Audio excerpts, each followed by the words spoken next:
Welcome, everyone. It's a pleasure to see a full house this morning. Welcome to our trustees, Mr. President, friends of the university, alumni, students, colleagues. It's great to have you here at this important symposium, the Presidential Symposium on the Humanities. We all can attest to the importance of a university education. We all understand how in our personal and professional lives, for many of us, it has created the path of our successes. If I was to ask everyone in the room what elements of that education were most important, I would most certainly get a very wide and diverse set of experiences. That's because universities are multifaceted, they're complex, and that's important because they happen at a time in a person's life when they are most impressionable, a time in which people are searching for their lives and their future. And the opportunity to immerse oneself, to embed oneself in the learning experience is second to none.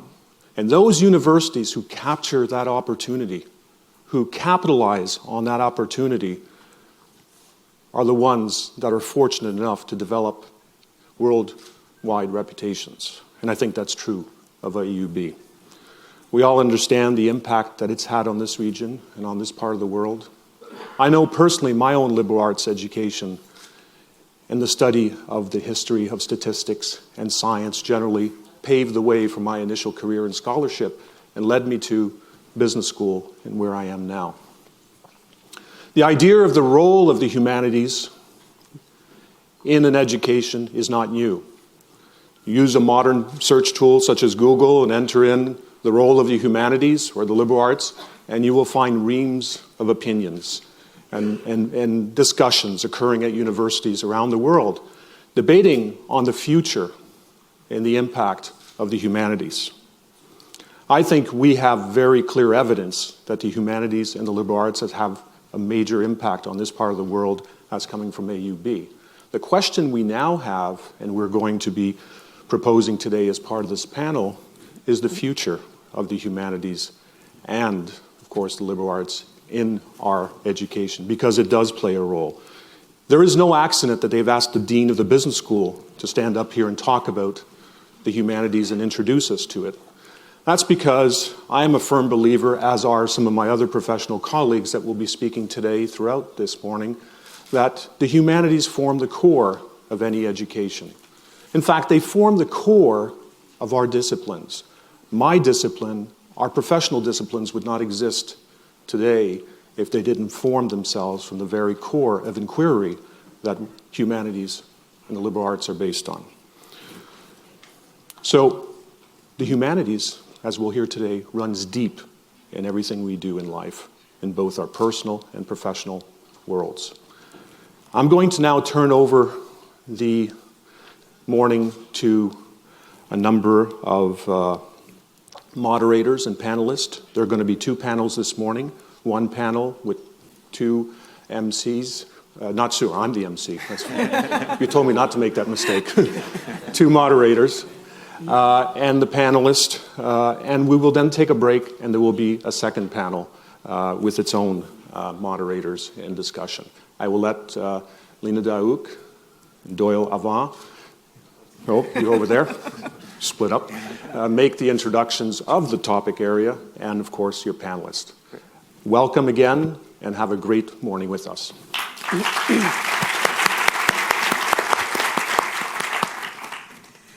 Thank you very much, Steve, and thank you everyone for coming today. It's an absolute pleasure for us to be here. Doyle and I are very happy to be moderating this very interesting panel of the morning. We're going to start off with 4 panelists, and then we're going to invite another 2 groups as we go along. But we're starting today with a very, very interesting speaker, and Captain Rola Htate. I'm so proud to be introducing her today. She's the first and only female pilot in Lebanon. And I know the more... And I know the more I talk about her, the more I make her, she's so humble that she doesn't like people to talk so much about her. So, many of you must have read about her on social media or in many other places, but, reading her profile here today and as part of this panel, I read something extremely interesting that Rula is actually an AUB student, a graduate student studying philosophy now. So before you tell us about this, Rula, please, we want to know about your career, what got you into aviation and choosing this challenging career path that is typically not for women as well. Good morning, everyone. Well, to go back to choosing the aviation career, well, it was all as a challenge when I was still a mathematics student in AUB. Okay. So it all started as a challenge back then. So how did you decide? Do you have, pilots in the family, or how did you decide that you want to become a pilot? No one in my family has ever flown a plane before. But as I told you, it was a challenge if women could fly planes or not. That's how it all started initially. And do people always, when they see you at the airport, do they think you're a pilot, or they never assume that? They assume you're like a cabin crew, or? Normally, even my grandmother, she still thinks that I'm a cabin crew. Until today, she doesn't believe it. So after doing that, and you studied for quite a long, you worked as a pilot for quite a long time, but then you decided to join AUB again to do your master's. Yeah. So why philosophy in particular? Well, if I go back for few years ago, aviation was the center of my world. And I used to believe only building hours, flying professionally, and departing and arriving on time is what mattered to me. And I tried really hard to carve a name for myself in a masculine environment. And actually people started to congratulate me for being the first female pilot, and they called my career an achievement. And that's made me wonder, is being the first female pilot really an achievement? How? And also, how does it serve humanity? But then I started to go through some internal struggle where I was the first and youngest female pilot in the Middle East region. And I was the first and also youngest female president for an international organization. And I was married at a very young age, so my kids were at that time at an age where they were quite independent. And people were calling my career an achievement. So I started to think, is this the purpose of my life? Have I really achieved everything? Did I reach the pinnacle of my life? And if that is the case, does this mean that the decline would follow soon?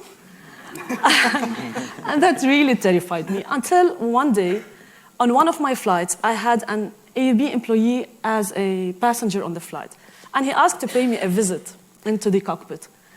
And I was going through this internal struggle. I raised my concerns with this gentleman. I wish I know his name. And he was the one who advised me to go into philosophy. Initially, I started reading some philosophy books, but that made me raise more questions. Really, I had more concerns after that. And that was when I decided to go back into philosophy. Fantastic.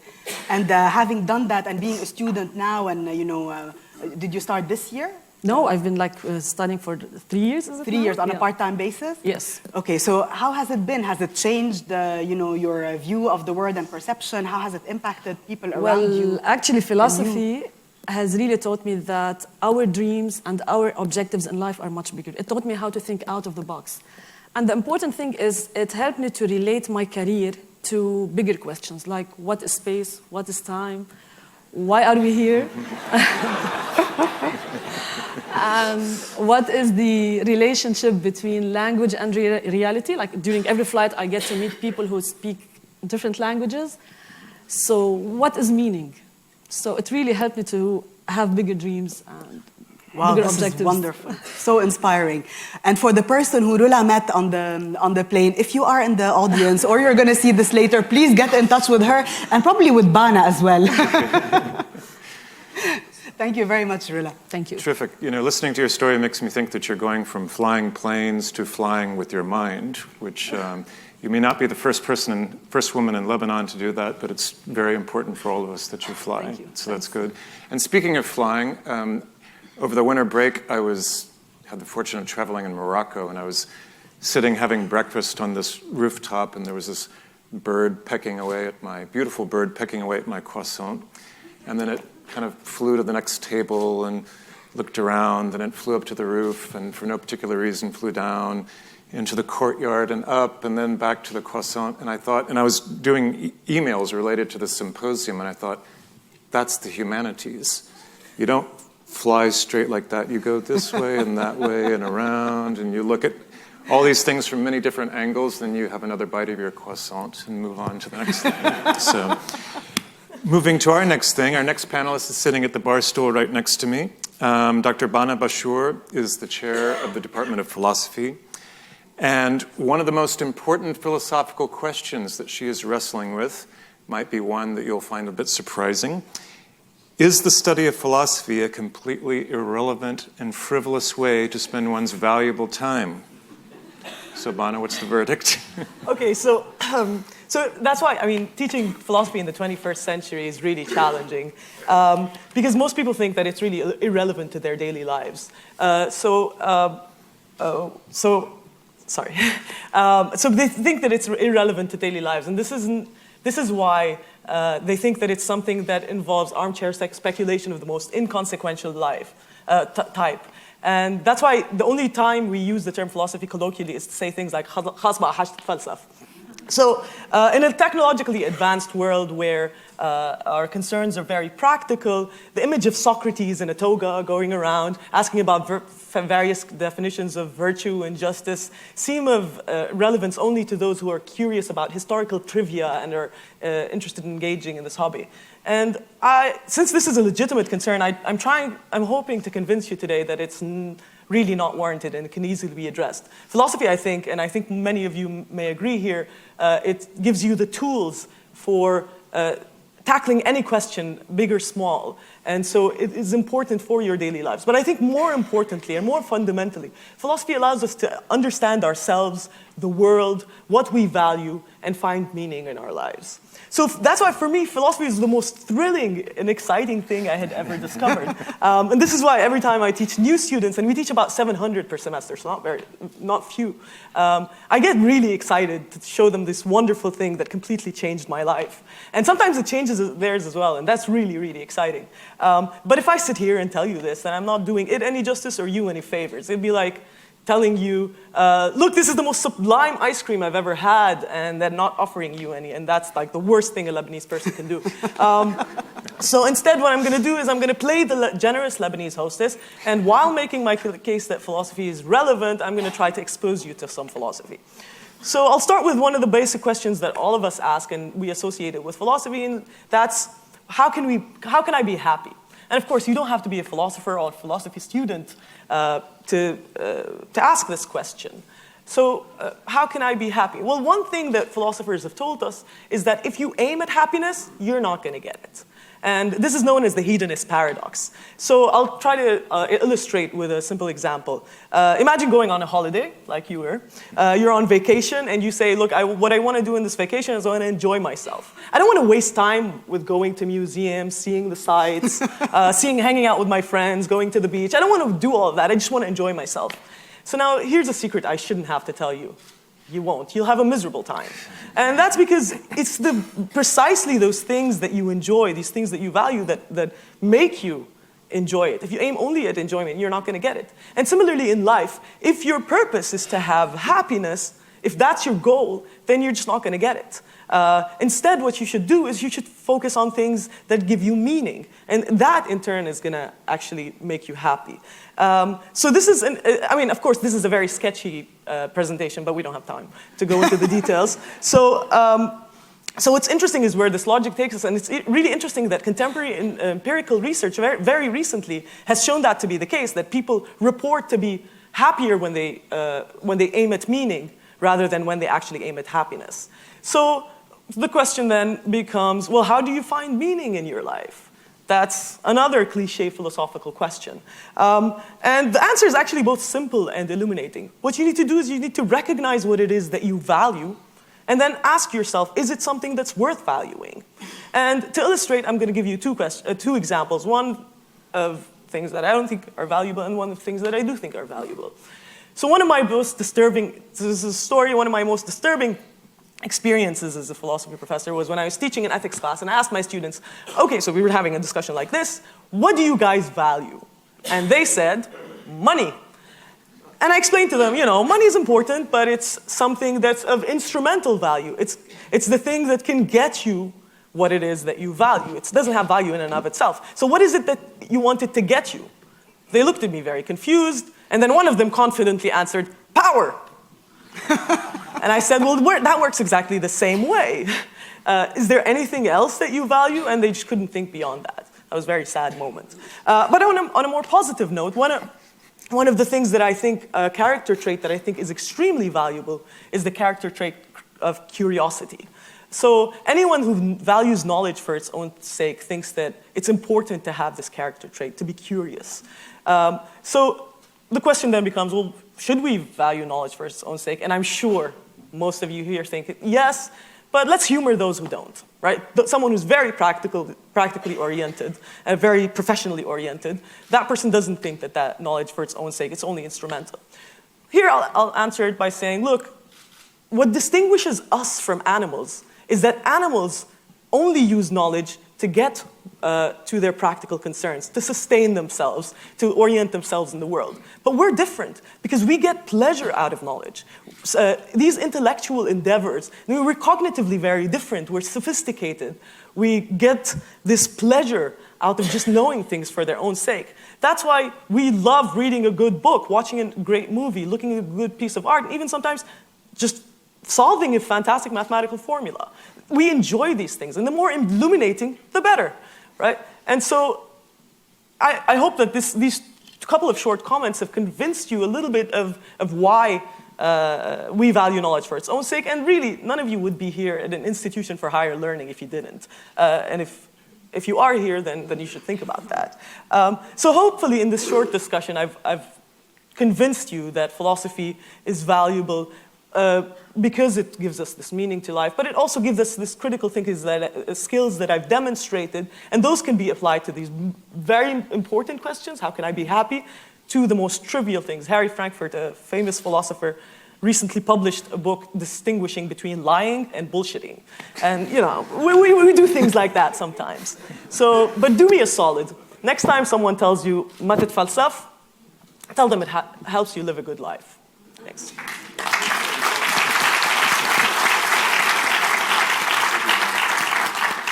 I feel like I found happiness just these last few minutes. Bana, indeed, philosophy, it teaches us a lot about the meaning of so many things around us, and as you said, also the meaning of time and space that, Jennifer here keeps on reinstating the meaning of time to me. But, I haven't met any parents who actually advise their kids to study philosophy at university. Go, my son, study philosophy, you will enjoy that. But then we have here with us Elsa, who not only decided to study philosophy as an undergraduate student, but also as a pre-med student. And now she's a third-year medical student at AUB, at the Faculty of Medicine.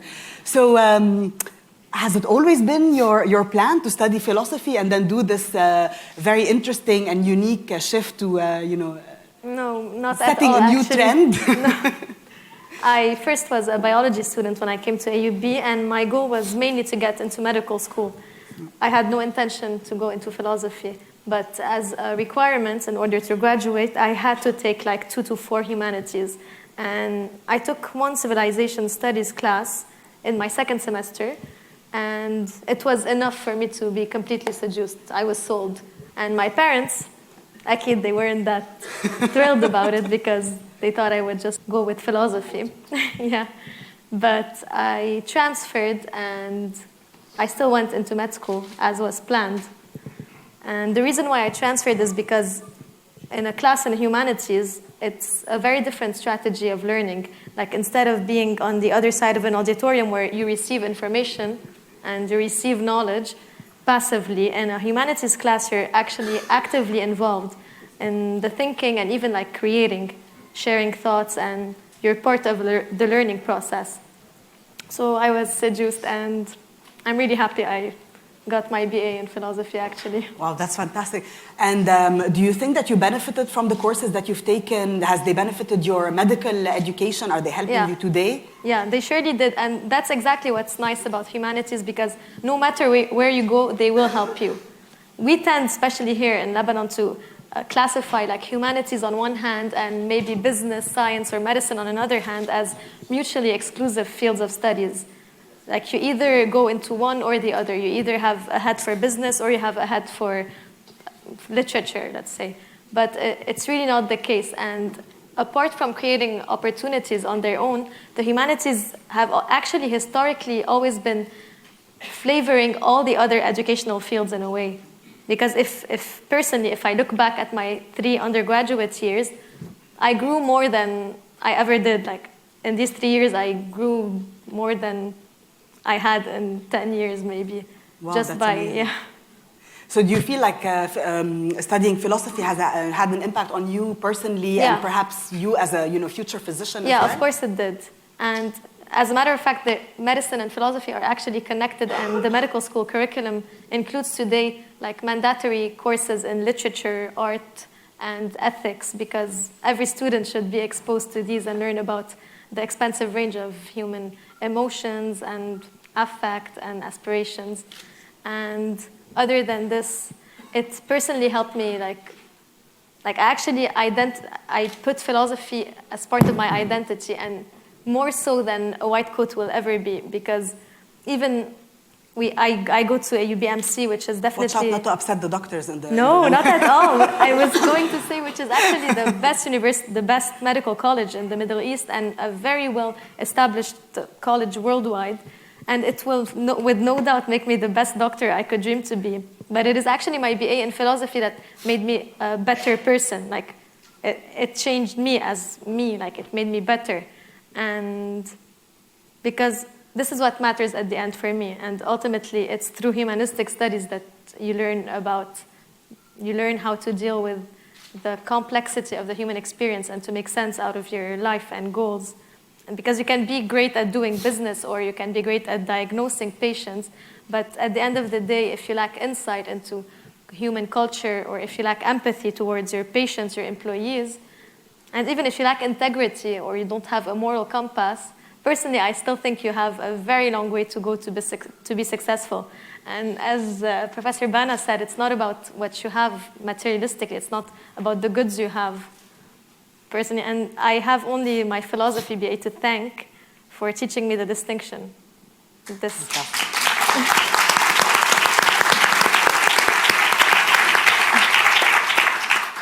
I couldn't agree more with you, Elsa. And in fact, this is part of the research that I do. I look at the competencies and the characteristics of physicians that are non-clinical. What else does a person need to have and possess in order to be an excellent physician?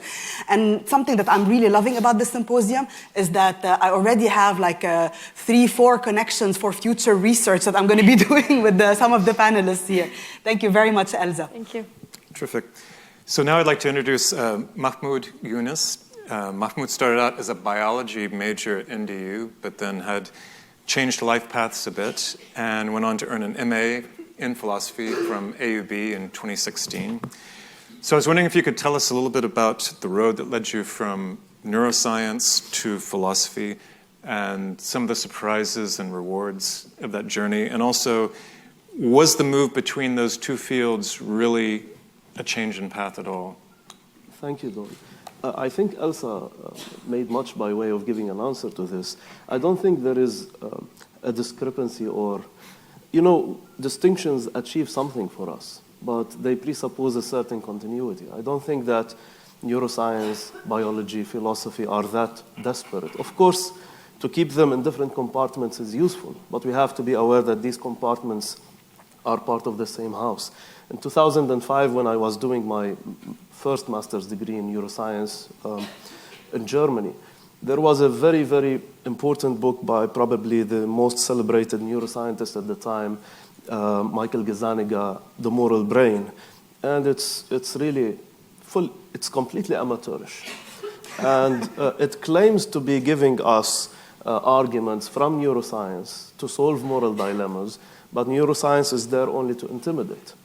And I thought that this is very problematic. And you see this, that this is more of a trend. And people who tend to exclude one aspect of this whole field tend to have a tendency to hegemonize. And I think that this is improper And this was one central motivation of mine. I think there is a certain kind of, well-roundedness which can only obtain when you have a proper disposition to observe and appreciate human things, human institutions. And science, when it is severed from the rest of this field, does not properly cater for this. And I think, to make a qualification, it is not the only possible way. It's an improper way of handling science in its relationship to the humanities, but there is definitely a proper way, which I could say something about. Please do. If you take another psychologist or neurologist from a much earlier period, William James, who established the psychology lab at Harvard and then became a philosophy chair there, you see that he's dealing with issues which are of much value to human beings, sensitive issues, religion, morality, with deploying state-of-the-art science. But then his approach definitely takes into consideration the whole depth of the field. It doesn't exclude certain things that we human beings tend to appreciate or find and dismiss them summarily. I think his work, which I'm currently translating into Arabic, is quite valuable, and you would see a tendency to relegate it to the 19th century. It is from outside of the humanities and the humanities curriculum that people go back to William James and use people like William James, who have a much broader experience, to tackle questions at the interface between science and philosophy nowadays. I think that's very valuable. And this is the kind of mode, I'm not suggesting to go all the way to polymathesis, but people should have a certain appreciation of literature, of history, and a liberal arts curriculum caters for that. So people don't have to be specialists in a crass sense. I think so. It's fantastic. Thank you. Thank you very much. Very, very interesting. Thank you. So please join us in thanking all the members of our first panel for speaking with us today. Thank you very much.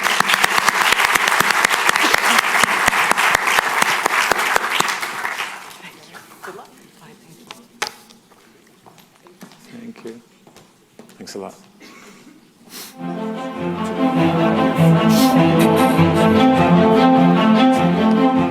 Gustave Lançon said it best when describing Voltaire. He said, "In a world of bureaucrats, engineers, and producers, Voltaire is a necessary philosopher."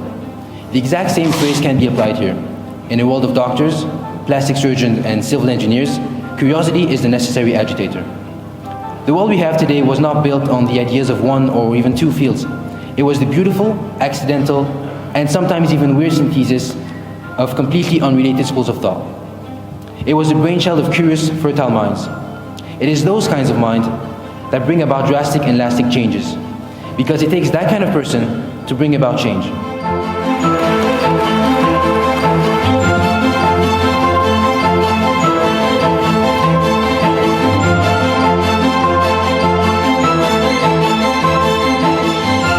The liberal arts remind us of what is timeless.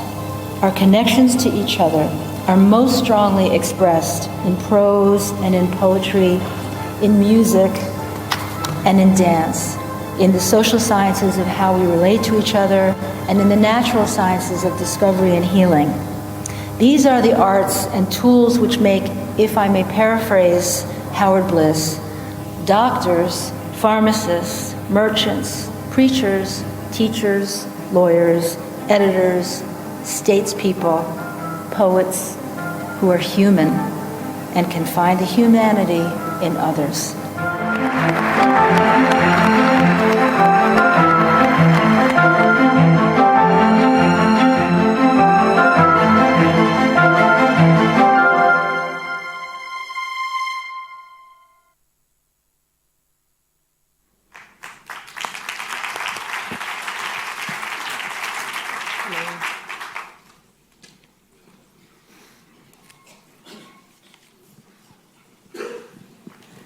So welcome to the second group of speakers or panelists for today.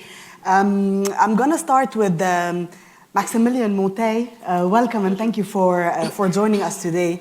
As you saw part of Maximilian's speech here earlier in the video, Maximilian is the winner of the prestigious Founders Day essay contest.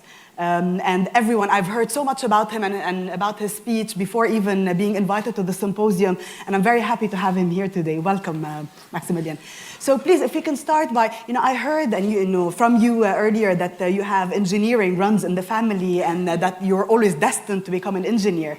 But that along the way you kind of like diverted a little bit and found yourself in other places. Can you please tell us about this? Okay, well, first I'd like to thank everyone for being here, and it's intimidating to be here myself because I feel as I'm the youngest one here I'm an undergraduate. I haven't even selected my major yet officially. There's only a couple of years between me and you, I think. Yeah, exactly. And so, well, I have probably the least career experience, certainly, here, so there's a lot to learn. So like you said, yeah, my dad studied as an engineer, and from the youngest age, and from watching Iron Man, I was told myself I would be an engineer, I would do the same, and that's where I was heading. And when I was in Belgium, for example, it was the French system, as some of you know, most of you know maybe. When you want to go into engineering, you have a choice of subjects you can take. You usually end up going in sciences, and you take science until you become an engineer. So that was the path that was laid out for me. But I noticed, or my teacher kind of forced me to explore different options. One of these options was studying Latin and Greek, old languages that no one speaks anymore, and I had no idea why I would ever take these courses. But like Bana said earlier, I think unconsciously I was looking for a motive, a reason to do something interesting. I hadn't finished or was even close to finishing what there is to learn in the sciences, but I felt like there was a unique opportunity in learning such an exotic languages and cultures that come with Latin and Greek. I'd heard all the myths, the legends, Zeus, Icarus, Ovid, and we even got to translate most of his texts from Latin to French. And that opportunity really changed the entire way I think. Sure, nowadays I remember nothing of Latin, even less of Greek. I can read it, but I don't know what I'm reading. But what stayed with me is the critical thinking needed to translate any text. It's not you memorize a word, you see it, you translate it, maybe add some declinations. No, it's critically thinking as to what the author would have wanted to say, how it would translate today, and this kind of thinking affects everything I do today. I don't just go into an idea or a path going, okay, these are the steps, this is what you do, 1, 2, 3, and you're done. Sure, there are the steps, and you're better off following them most of the time, but sometimes you can go off the path and use your creativity and the knowledge you've gathered from every single discipline you've ever been curious about and join it together to oftentimes come up with a better answer, or even the same answer, but you yourself understand it better. And that's what I think humanities really does when you're developing yourself as a person. And that's the effect I've noticed in my short time here. Wow, that's really interesting. And so has this diverted you away from engineering? Not at all, no. No?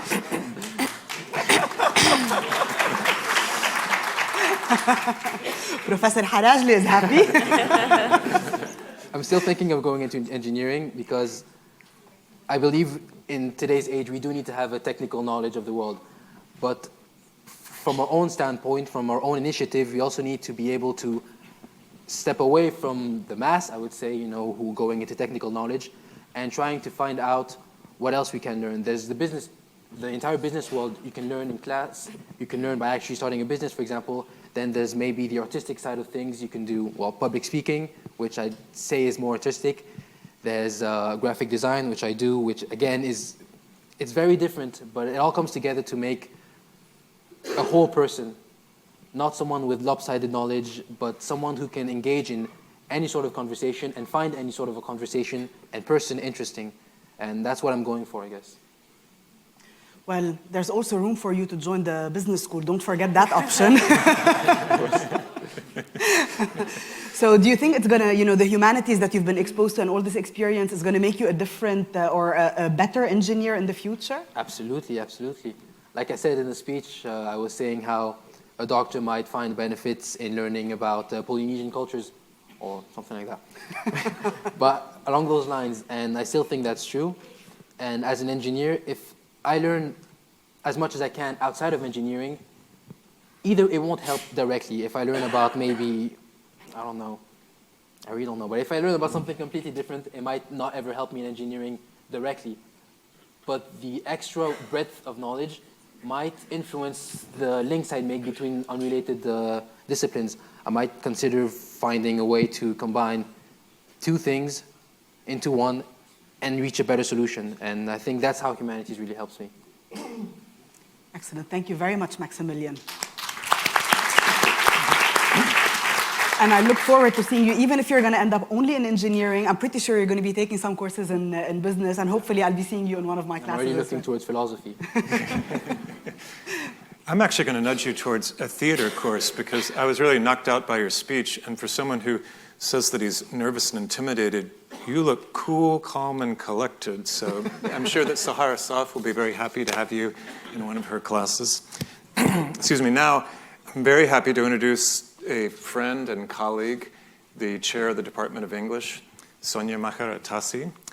And I'm not just saying this because I work here in the department, but these are very exciting times for the department in terms of the growth and evolution of the program, all the things that we're offering, even compared to just a few years ago. There's been a lot of very exciting changes happening. So looking at the remarkable array of courses that we offer, it would almost take less time to say what we don't do, but we've got some time. So give us a picture of what's happening in the English department. Sure. Thank you very much, Doyle. Thank you, everyone, for being here. So the Department of English really is a hub for language and literature studies, for interdisciplinary inquiry and outreach. So in addition to offering BA and MA degrees in language and literature, that's probably what you expect us to do, we have a number of minors, and these are in creative writing, in gender studies, in translation together with the Arabic department, in film and visual culture together with media studies, in theater together with fine arts and art history and the civilization studies program, and an additional MA in rhetoric and composition is in the making. It's pending approval. It is designed to further professionalize our communication skills program and the teaching of academic writing in English across AUB, and aspires to meet a growing demand for instructors in composition as the higher education sector continues to grow regionally. The department has also played a key role in developing new initiatives across AUB, such as the theater initiatives, the gender and women's studies initiatives, and digital humanities. We are probably the biggest department in the humanities as regards our faculty and our students. Each semester we teach almost 3,000 students from all over AUB. We are very proud to have about 50 undergraduates of our own who major in either language or literature, and between 40 and 50 graduate students, and this certainly in addition to other students who choose to do one of our minors.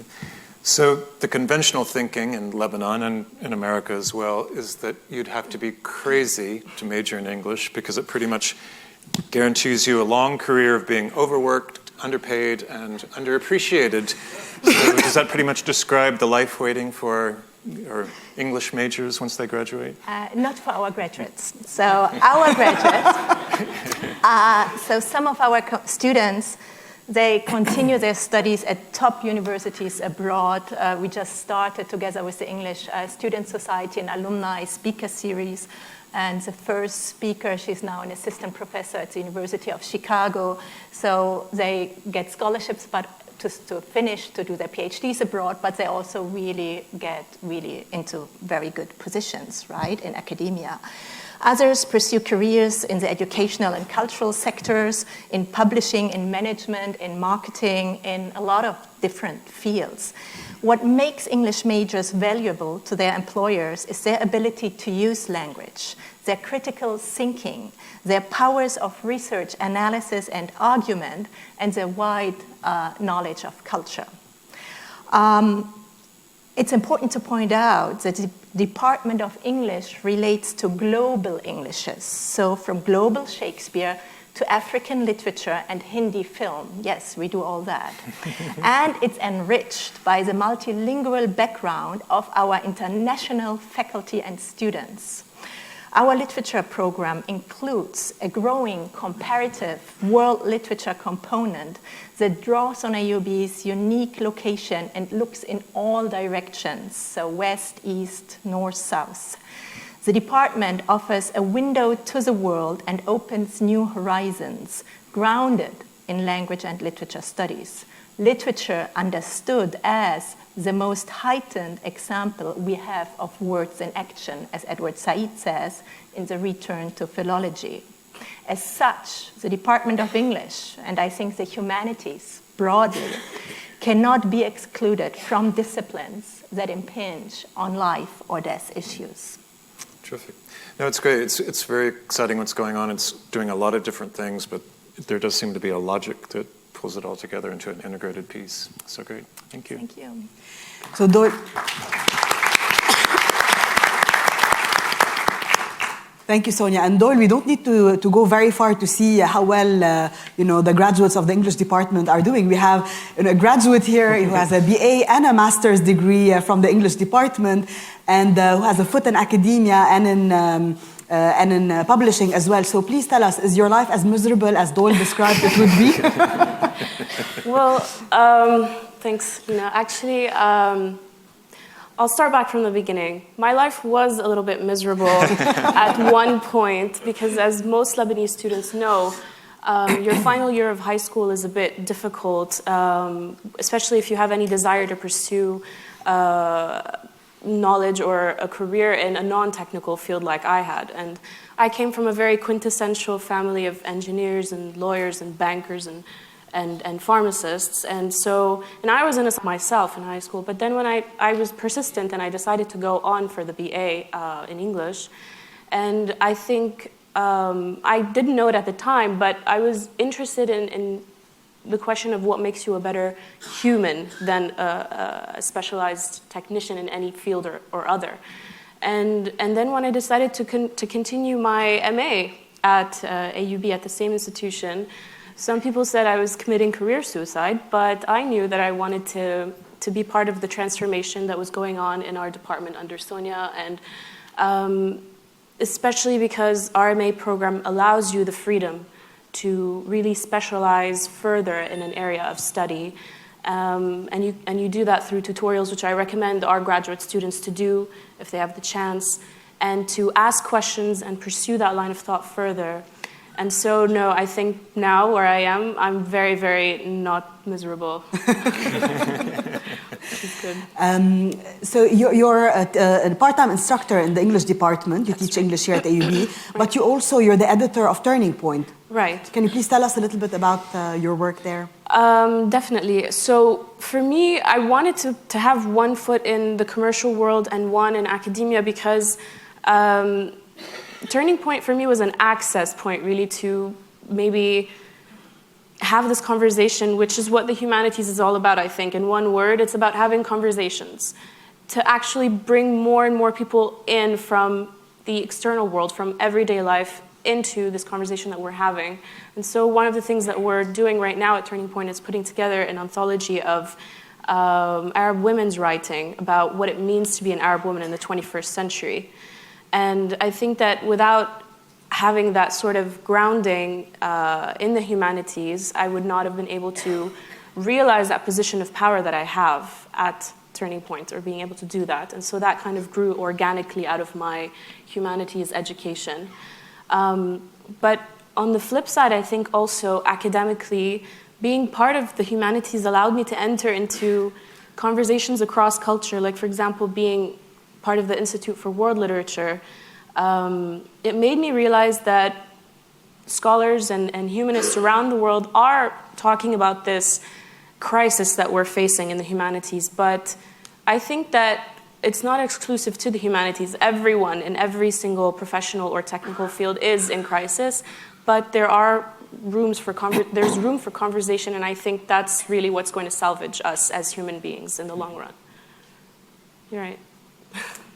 Terrific. It's, seeing Dima here makes me realize that time is passing, because just the other day, this 19-year-old kind of shy young woman showed up at my creative writing class. Still shy. I blinked my eyes, and now she works here. So I'm hoping that if I keep blinking my eyes enough, that one day I'll open them up and she'll be the first woman president of Lebanon, which will be a very good day for AUB Humanities, indeed.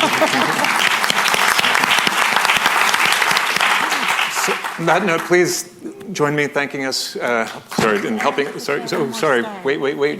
Yes, please. If I may, I wanted to share one more story with you from one of our new graduate students.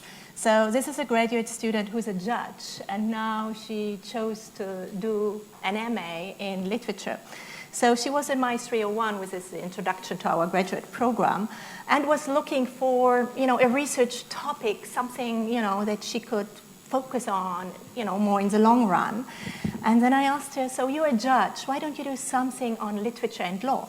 So she started researching the topic and found certainly there's this huge interdisciplinary field on literature and law, and she came across texts from Plato's Apology to Joyce Finnegan's Wake, Kafka's A Trial, Camus' The Stranger, Abderrahman Munif, East of the Mediterranean, and I think you can think of many more texts that deal with legal issues, right? And this reminded me of my own trajectory, so I'd like to very briefly share that as well, because I studied 2 years of law before taking all my courage together and transferring to comparative literature. And believe me, at that time, at the Free University of Berlin, it was more difficult to get into comparative literature than it was to get into law. You had to know Latin and a number of other languages, and you had to have very high grades. And what I want to point out, also I was getting good grades in law. Our students, they transfer, many of them transfer from business, from biology, from other disciplines, and they do that because they are not exposed really to the richness of the humanities during their school years. So these first years are really key for them to discover that there's all this wealth out there, right? And they do that really by choice. It's not that they're not doing well in engineering or in biology. Sometimes they are doing very well, but maybe they're not really passionate about it. And I think we have to be passionate about what we do to really excel, right? So I only found out yesterday, actually, that the student I just mentioned, she's the sister of our pilot of Rolla Hotel. So this is Rasha, who's also in the audience. And I wanted to share this example because I think it shows us that literature really builds bridges and connects to other fields of knowledge. So be it literature and law, be it literature and medicine, health, there's also a growing field out there, be it literature and the visual arts. So really literature allows you, it opens up to so many possibilities and builds really bridges and connections. Thank you. This dynamic of why students transfer into English or just start out majoring in English in the first place, it makes our life as English professors easier because most of the students are there because they want to be. No one's in there going, my parents are making me major in English. I want to be a doctor, but they're making me study Faulkner. So it makes our life a little easier. So on that easy note, let's thank this group here. I'm sorry, I forgot about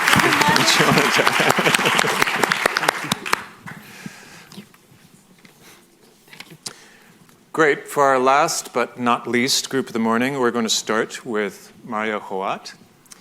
Mario started out his undergraduate studies pursuing a degree in mechanical engineering before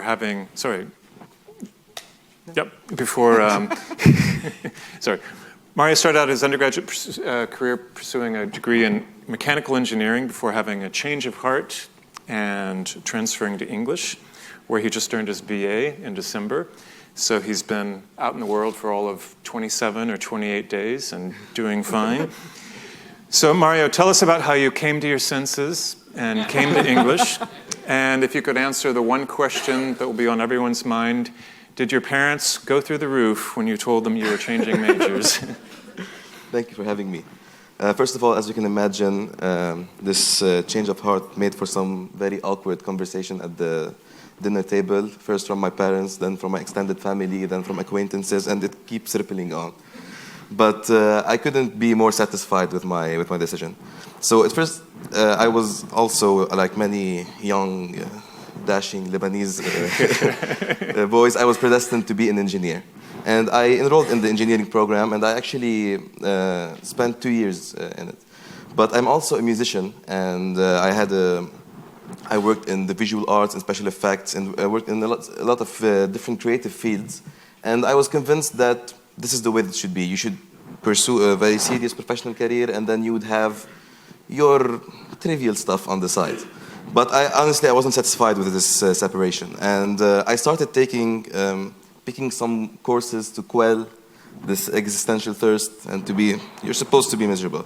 And these courses happened to be in the English department. And what started out as a simple vanity choice, at least as it was presented to me, turned out to be a watershed moment for me. And I ended up transferring into the English literature department. And lo and behold, actually, and contrary to what my parents thought, the biggest concern my parents had was how I was going to be able to feed myself with this career choice. And obviously, I like to feed myself a lot. But thankfully, and I'm grateful to that, after I did the switch, I had an explosion of career opportunities. So as you can see here, I was invited. I attended the Leipzig Summer School for Digital Humanities, and I switched from stage to stage, and I got a ton of research opportunities. I'm on the organizing committee of the Digital Humanities Institute of Beirut, which is the biggest of its kind in the Middle East. And it will be held at AUB in March, so if you want, you can enroll, and I'll be giving a class. I have an important question to ask here. What is digital humanities? This is another very interesting point I keep after getting. Why did you decide to starve yourself? What is digital humanities? So digital humanities is, I think it beautifully encompasses what the humanities as a whole represent. It's on the one hand, it shows the interdisciplinarity of the humanities. As you have seen with the panelists we have had, none of them pursue, or at least all of them had some kind of combination of interest. I think it's one of it shows the openness of the humanities. So it's an interdisciplinary approach to computational and humanities questions. So what I'm going to give you an example of a project I'm working on. Okay. So it's called the macro-analysis of books published in Beirut. So what I did is I analyzed every single book published in Beirut from the 1800s until now. This amounts to roughly around 80,000 books. As any well-versed humanist would say, reading 80,000 books would be a very hard thing to do if you want to write a paper on that. You need a lifetime working for that. Yeah, a couple more maybe. So what I did is that I wrote computer software, I use AI, I use neural networks to be able to parse through this amount of information, but to parse through it with a humanistically informed way. So it's not a simple matter of quantizing them, of quantifying them into numbers, but you also need to be informed of all the humanistic principles which the department has inculcated on me. And I think the thing I would like to focus on is that this synergy between, so we talked a lot about how the humanities are seen as an archaic venture. So you have technology, and if you want to see why you exist, then you would ask yourself. But I don't see them as this separate. I think it's all the fields can be technologically enhanced, and the humanities, out of all the fields, I think it stands to gain the most out of this further technologically and digitally driven endeavor. Oh, that's extremely interesting. Terrific. I love how Mario said that once he switched into English, he said that's when all the opportunities and work started to come in. It makes me think that we should tell Sonia to change the way we promote the English department. English, where the money is.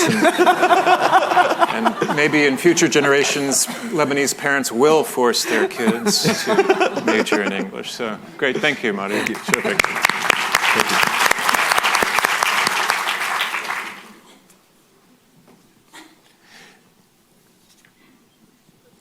So the video that we watched during the last interlude was an excerpt from King Lear, which was a new Arabic translation that had its premiere production at the Theater Al Medina, which is just down the street on Hamra, a few blocks from here. This was part of the AUB Theater Initiative and another successful collaboration between the producer, Robert Myers, who's a professor in English, and Sahara Saf, who co-directed and also played in the production Cordelia? Yes. She was Cordelia, okay.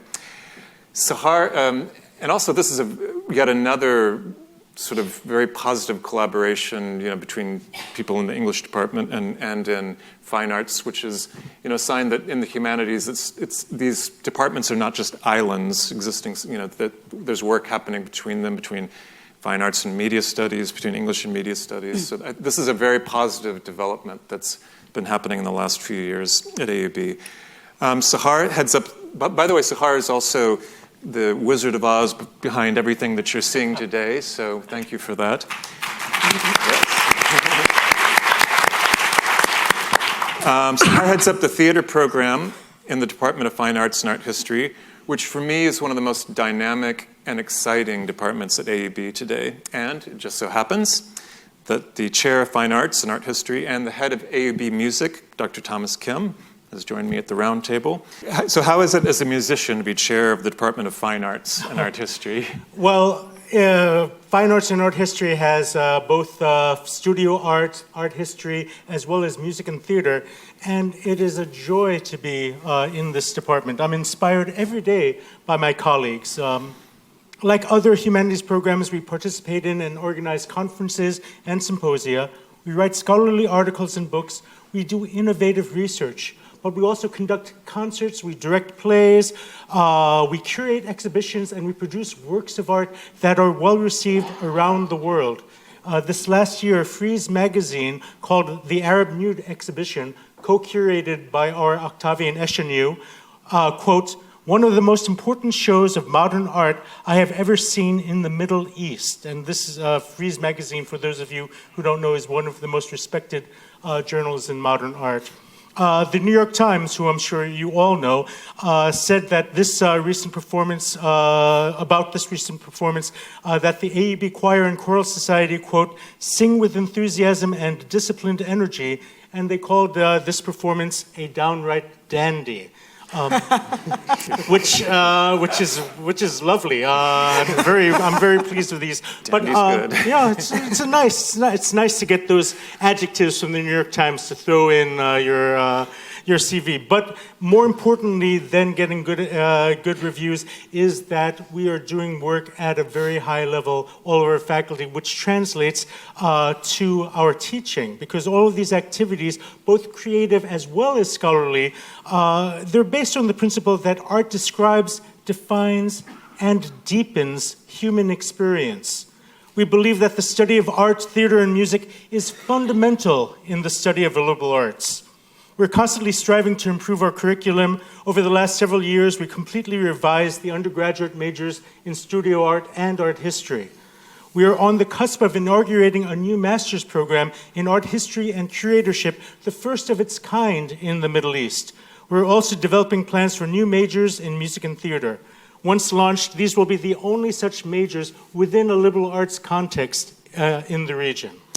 So what do your students do? What do they go on to do? Are there any success stories you have that you'd like to share? We have many success stories. This department is perhaps the youngest, or one of the youngest. Actually, I think it is the youngest department at AUB. Media Studies was founded later, but that's part of an older department. But Fine Arts and Art History was founded very recently, I believe within the last 8-9 years. It's very young. We've had many of our students go into graduate study as well as become working artists, musicians, scholars, curators, and directors of galleries. One of our juniors, Karima Al-Jalani, has her work currently on exhibit at the Sursak Museum. Another former student, Maya Sadeh, won a $15,000 scholarship while she was an undergraduate in studio arts from the Association for the Promotion and Exhibition of the Arts in Lebanon. Maya made a very strong impression on me. She has a moderately strong stutter, and her senior project was an installation called I Stutter, which examined her feelings about this condition, ranging from fear to anger and finally to acceptance.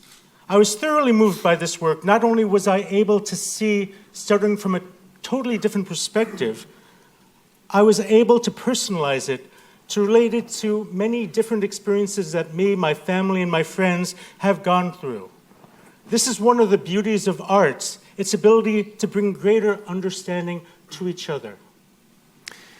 So, I think there's something very interesting and exciting happening at AUB, because there was a perception and perhaps a reality 10 years ago that though this might be the preeminent institution certainly in the country and the region, that arts-wise, we'd let LAU take care of theater and maybe ALBA visual arts and AUST film and I think there's a move to not only have programs in those areas, but strong programs and hopefully one day the best programs in the country.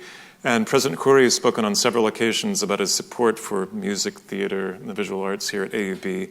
And I've certainly seen the university making great leaps in the past few years. So how do you feel about where we are and where we're going arts-wise? Well, I'm very grateful to President Khoury's commitment to the arts.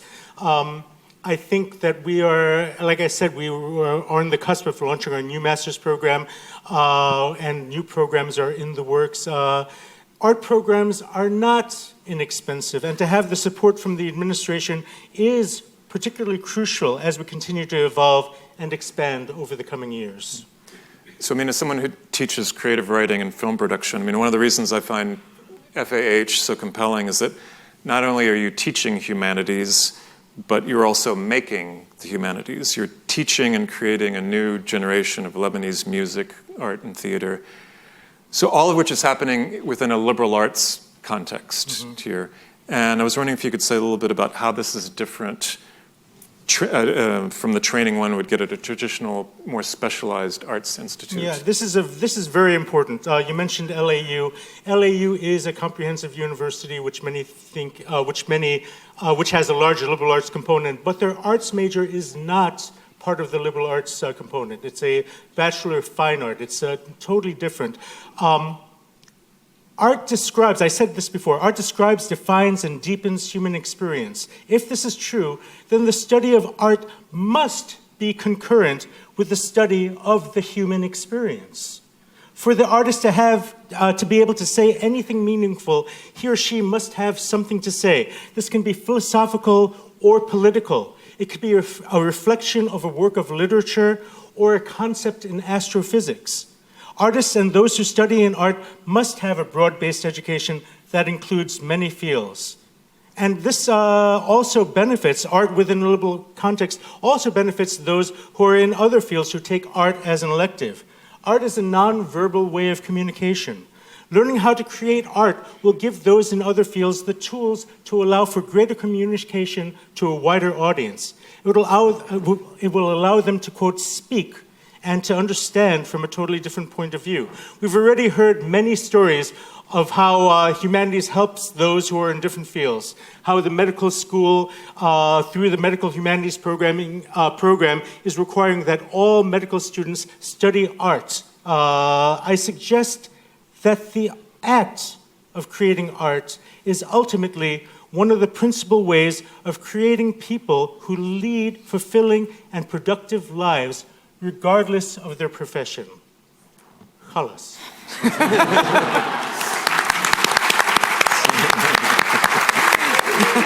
Great. Thank you, Tom. I would like to also introduce our last speaker for panel one, Ms. Rana Nasiruddin. Rana is a graduate of AUB and of Oxford in art history. This is another field that is a little bit, unlikely for people to focus on, especially considering that Lebanon, with the war and everything that happened, we diverted a little bit away from art and art appreciation. So please tell us a little bit about you and your experience studying art history?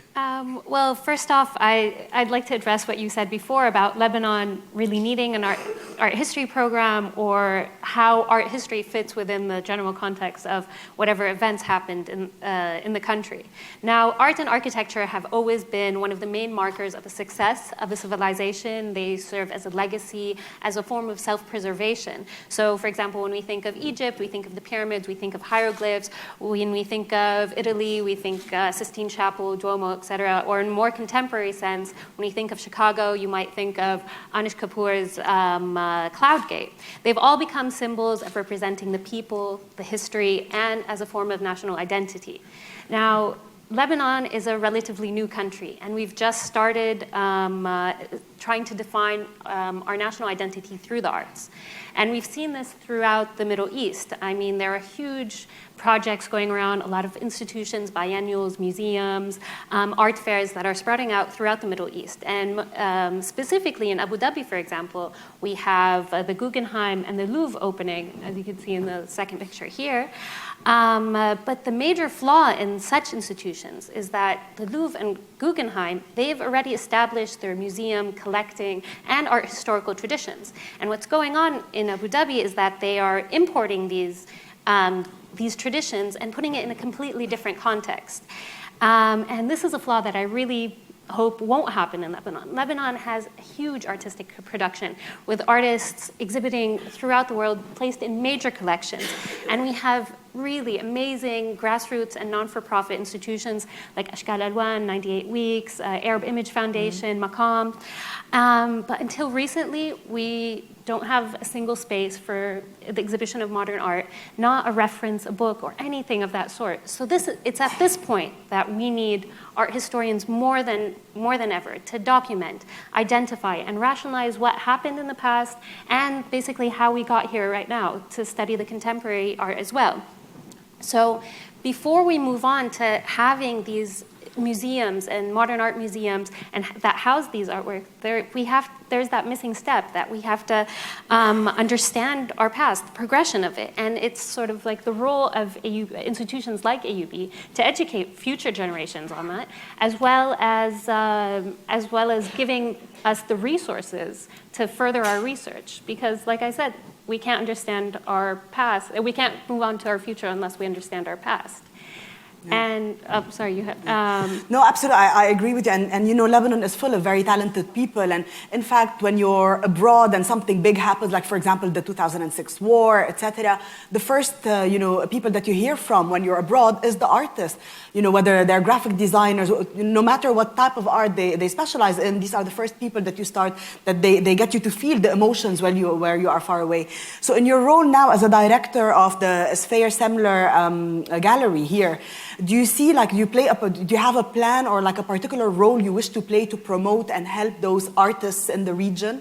Absolutely. Even though I work in a very commercial side of the art world, our main purpose is to place these artworks, to place them in institutions where people can see, because our artists are storytellers. They work mostly with conceptual artists, and they reflect on the political events in the region, social events. They really do tell a story. So my education in EUB really enriched that. I am trying to tell their story. They don't have that ability to say it to so many people, but as a gallery who represents them, I do. And my education in EUB really enriched that, whether it's not just in the art history classes, but whether it's in philosophy, political science, and political history, and even in some cases, math and chemistry. Honestly, contemporary art goes out in all different directions. Yeah. It really does help. It really does help. So I really value my art history education in telling these artists' stories and telling the story of Lebanon as well. Thank you very much, Rana, for informing us about this. I would like to I would like to invite actually Steve to join us again here for concluding remarks for this panel. Thank you very much.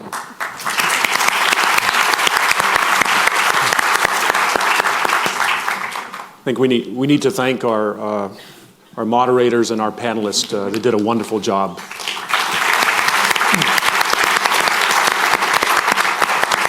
I think they've inspired us to understand that a life worth living and a degree worth awarding must involve the humanities. So thank you very much. We are going to take an intermission at this point. We have 10 minutes before the next panel set arrives. So please be efficient. We have 10 minutes because we have lots more coming. We're only halfway through. That was great.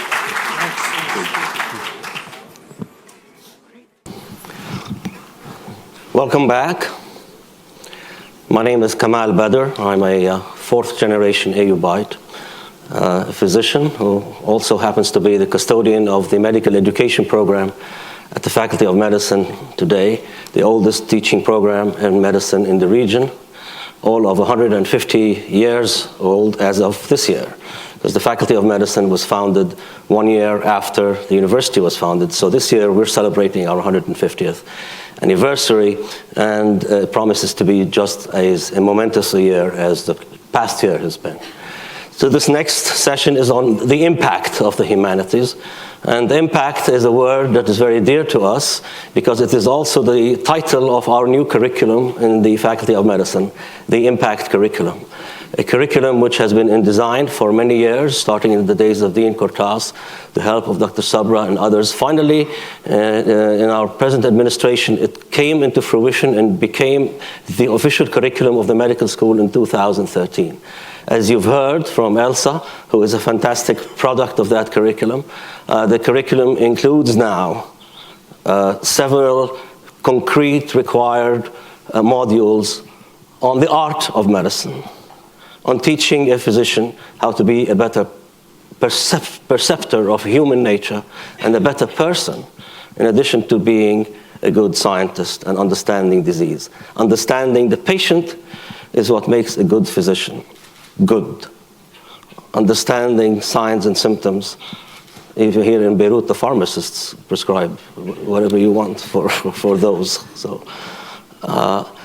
it's a particular pleasure to see the product of such a curriculum.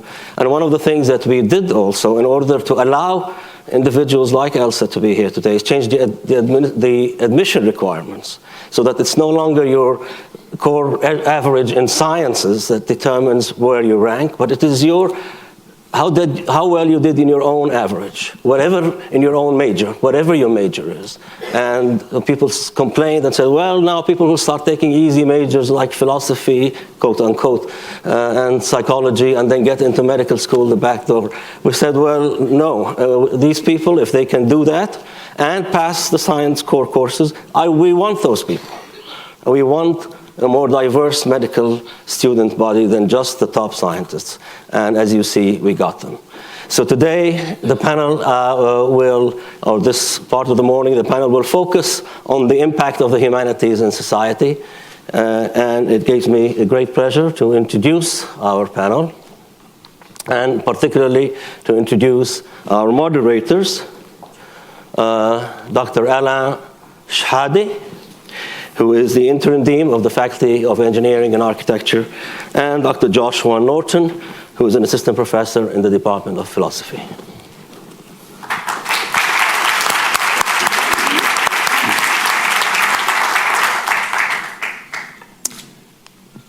Sammy, you've had a long and distinguished career. You worked for the World Bank for 24 years. You were the director for 6 years of the Middle East and North Africa for the IFC. You're the Minister of Economy and Trade here in Lebanon. And most importantly, in your long, distinguished career, you're a graduate of AUB. A lot of these titles don't speak or bring to mind the humanities. But I know that the humanities has played a large role in your career and informing how it is that you did your job. Can you tell us what is the relationship between the humanities and the different aspects of the World Bank? First of all, I'm very proud to be a product of AUB.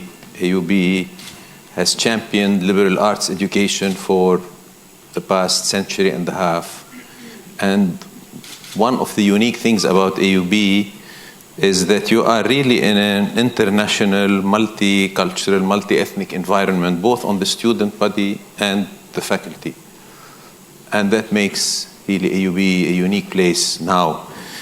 When it comes to my career, I mean, being a product of AUB and appreciating humanities and having taken all sorts of courses, particularly cultural studies courses, it makes you a man or a woman of the world. It makes you better able to interact with others, to understand, where these others are coming from. So when I landed in Washington, D.C., in the World Bank Group as a young professional, this is how they used to call us at that time, it was also a multicultural, multidisciplinary environment, and I felt I was very well equipped to navigate in this world. And during my 24 years with the World Bank Group, I moved to different places. So we lived in Washington, D.C., we lived in Abidjan, Ivory Coast, we lived in Casablanca, we lived in Cairo, and it makes it much easier to move from one place to another, especially that my wife also is a product of AUB and similar backgrounds. So this has been extremely helpful. Thank you. As a modest government minister, you also have to interact with, Lebanon is part of the world. The world is getting smaller. So you have to interact with many other countries, trade agreements, with donors that try to help the country. That's a very interesting segue, Sami, to Jihan. And good morning, everyone. I'd like to first of all apologize for my voice.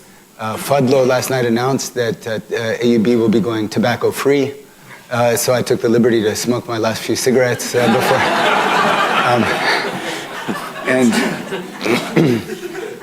But Jihan, you are a Palestinian poet, an accomplished one, an award-winning author, and you have been working for the better part of the last 10 years in Doctors Without Borders in countries that maybe people don't normally book for vacation in this particular time. Maybe there's another meaning and happiness to going there to do the kind of work that you've done. Sami has discussed, working with government agencies and with ministers and diplomats and so on, and you've been working kind of on the ground from the other end. How do you feel that you benefited from the training of getting a degree in English at AUB, and how has that helped you benefit others? Thank you. And I'm very, very happy to be here also as an ex-AUB student. Actually, nothing prepared me for writing dispatches from hospitals in Afghanistan and Libya more than Samuel Beckett and Mahmoud Darwish. I don't think it's just a question of, is art imitating life or is life imitating art? I think in many cases, art makes life easier to bear. I started in marketing. We heard all morning different stories of how people have stumbled into the humanities. I started in marketing and I was surprisingly good at it, even though accounting was never my strength and I was regularly psychologically disappointed in accounting classes. But then I decided to follow my heart and mind, and I decided to switch to literature. We live in countries where the track for careers is between doctor, engineer, and teacher. And for a long time, I struggled to explain to people what I plan to do with a bachelor's in literature and then with a master's in literature. And until today, so maybe not everybody knows, Doctors Without Borders or Médecins Sans Frontières was founded by doctors and journalists. So témoignage and communication and critical witnessing from the ground is a critical pillar of the organization's work. And it's on that track that I've been involved in for the last 8 years, recruiting teams, working, and now in charge of a regional office. This ability to read, write, analyze that we learn when we undertake the humanities is something that has been with me for throughout my career. And Jihan, if I could go back to your training in English, Not only are you an aid worker or researcher, but you're also a poet. Can you tell us about that? That's true. So by day, I run an office for communications for the region, and by night, I'm a published poet. And in fact, in a few months, I will go to Minorca to participate in a literary gathering that is honoring 60 years of the Nobel Literature Prize for Albert Camus. And I think this is a good example that illustrates the intersections, because the topic is going to be migration, home, and exile, which is a topic I've experienced from the ground, because I work with search and rescue teams in the Mediterranean. I've traveled through Serbia and all the path of people seeking exile. I interviewed doctors working in Syria. But at the same time, it's a literary gathering. And there, actually, I'm not sure if they invited me because I write or they invited me because I work with MSF. But it's one of those happy collisions. It's fantastic. Aaron, you heard Jehan talking about writing and poetry, and you direct the Writing Center at AUB. Yes. I often send you my students so that you can help them with their writing, and we all agree that good communication is critical to negotiating the world today. Right. But I think AUB has a broader intention than only that skill. Could you speak to the fact that AUB prides itself in a liberal education, a liberal arts education? How does the practice of writing, does it have a more important role, let's say, in the world than only enabling communication? Is there another aspect to it? Absolutely, yes. Writing is a tool, yes, to communicate, but it's also a tool to help us learn, to help us convey knowledge, to help us engage with one another. People learn about others and engage with others through writing. Every piece of writing has a target audience. And the Writing Center actually is kind of a unique space on campus that the 750 students who came last year learned that they can't just come in and hand us a piece of writing and get it edited and walk away with it. They have to sit down and have conversations with a tutor to have that real world audience in front of them, to really be able to think about the goals of what it is they're trying to say, to think about the needs of their audience and the expectations of the genres that they're writing in and the context that they're writing in. And that ability to assess that situation, to assess what they're doing, to assess the way they're being heard and seen and read, helps them, one, to communicate, but also to be able to analyze, to evaluate other writers, the way that other writers, other speakers respond to or are responded from. And that's something that's incredibly important today. Whether we're listening to teachers or to politicians or to the media, we have to be able to think critically and assess and engage in ways that are meaningful. I think students also learn how to connect and learn very difficult material through writing.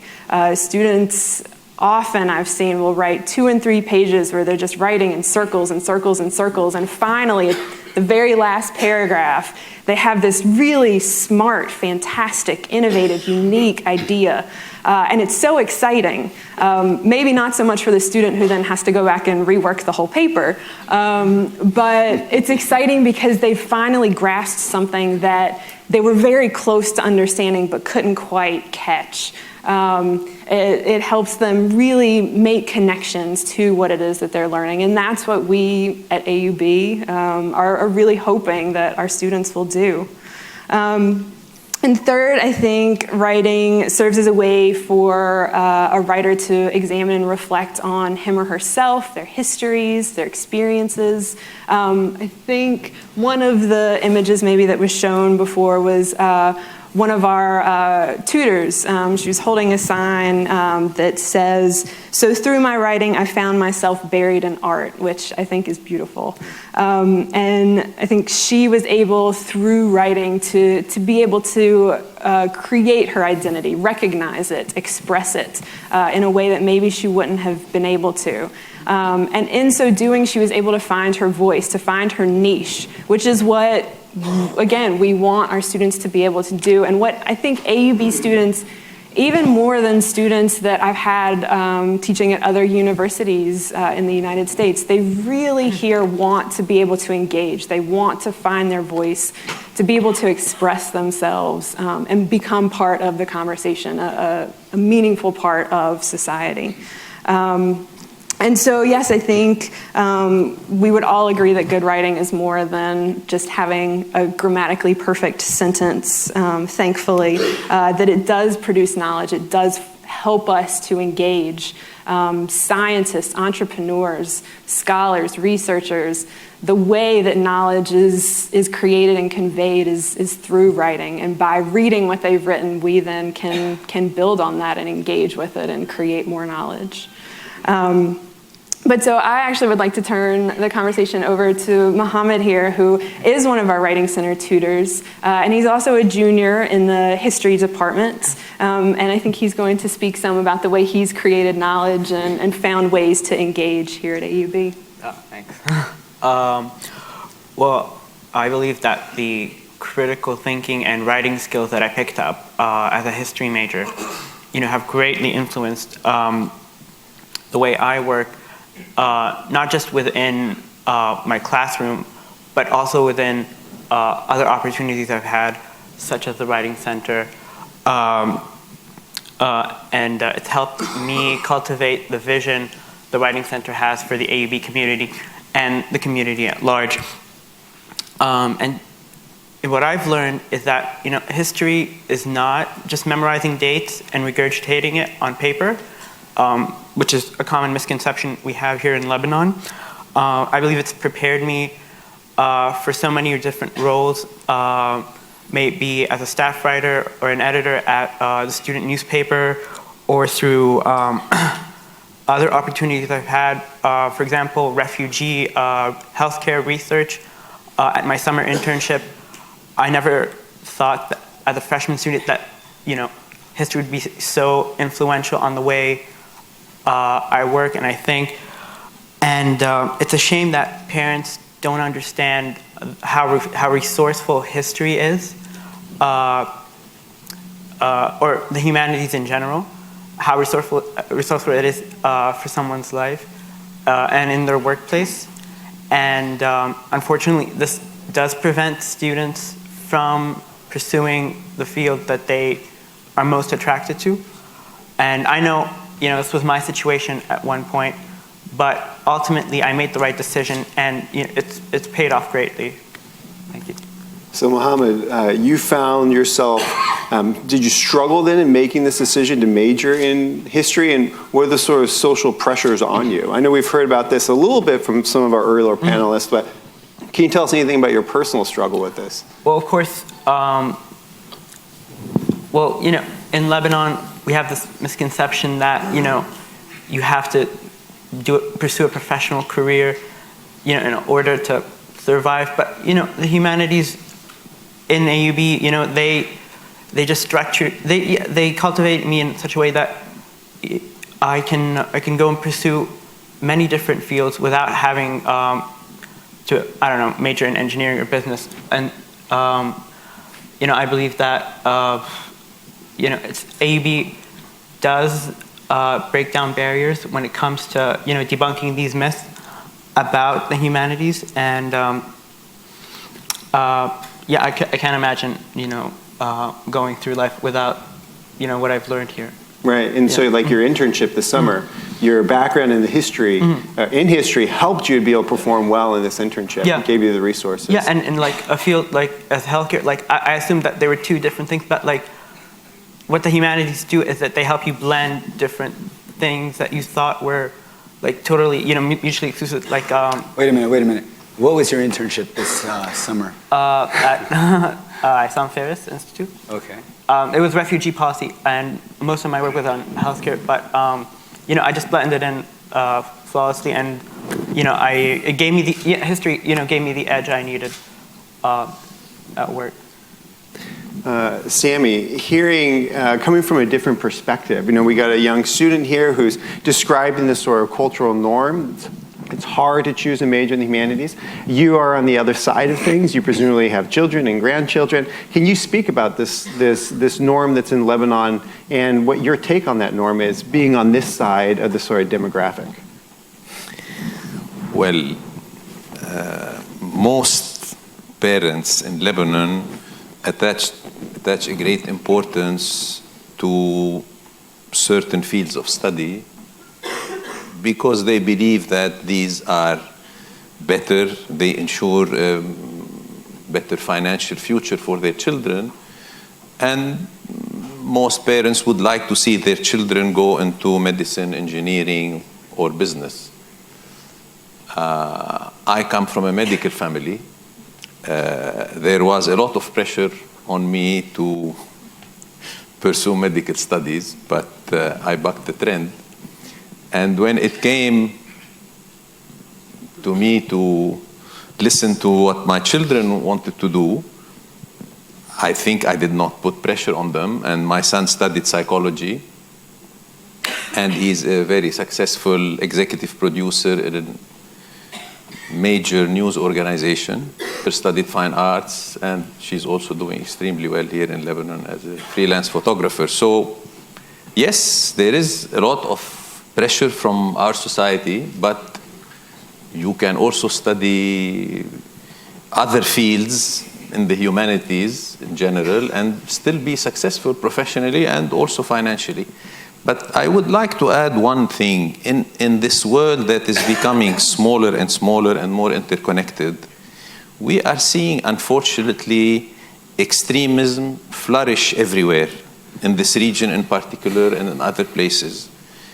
And I'm a strong believer in the fact that if you have a liberal arts background, you are more likely to understand where people are coming from. You are less likely to be extremist and prejudiced. And I think this is extremely important, and we can see what AUB has produced over the years. So would you say that maybe an accurate way of summarizing some of that is, though some technical fields might produce certain sorts of incomes and wealth, personal wealth, that the humanities sets one up to produce wealth for the world, at least culturally? The humanities make you a better person and a more rounded person and a better citizen of the world, to interact with people from different backgrounds and different disciplines now. And I mean, some people or most people are also successful professionally. Maybe the average engineer or lawyer or doctor makes more money, but sure, it doesn't mean that these people are happier. Sure. Thank you. Thank you. Please join me in thanking our wonderful panelists today.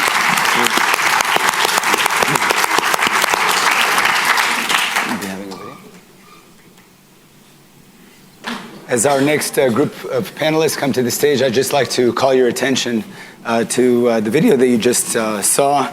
That was the band Mashra Layla. For those of you who aren't familiar, that was a band that was started here at AUB in 2008. They were actually students of engineering and architecture, I'm proud to say, given how much engineering has been bashed today.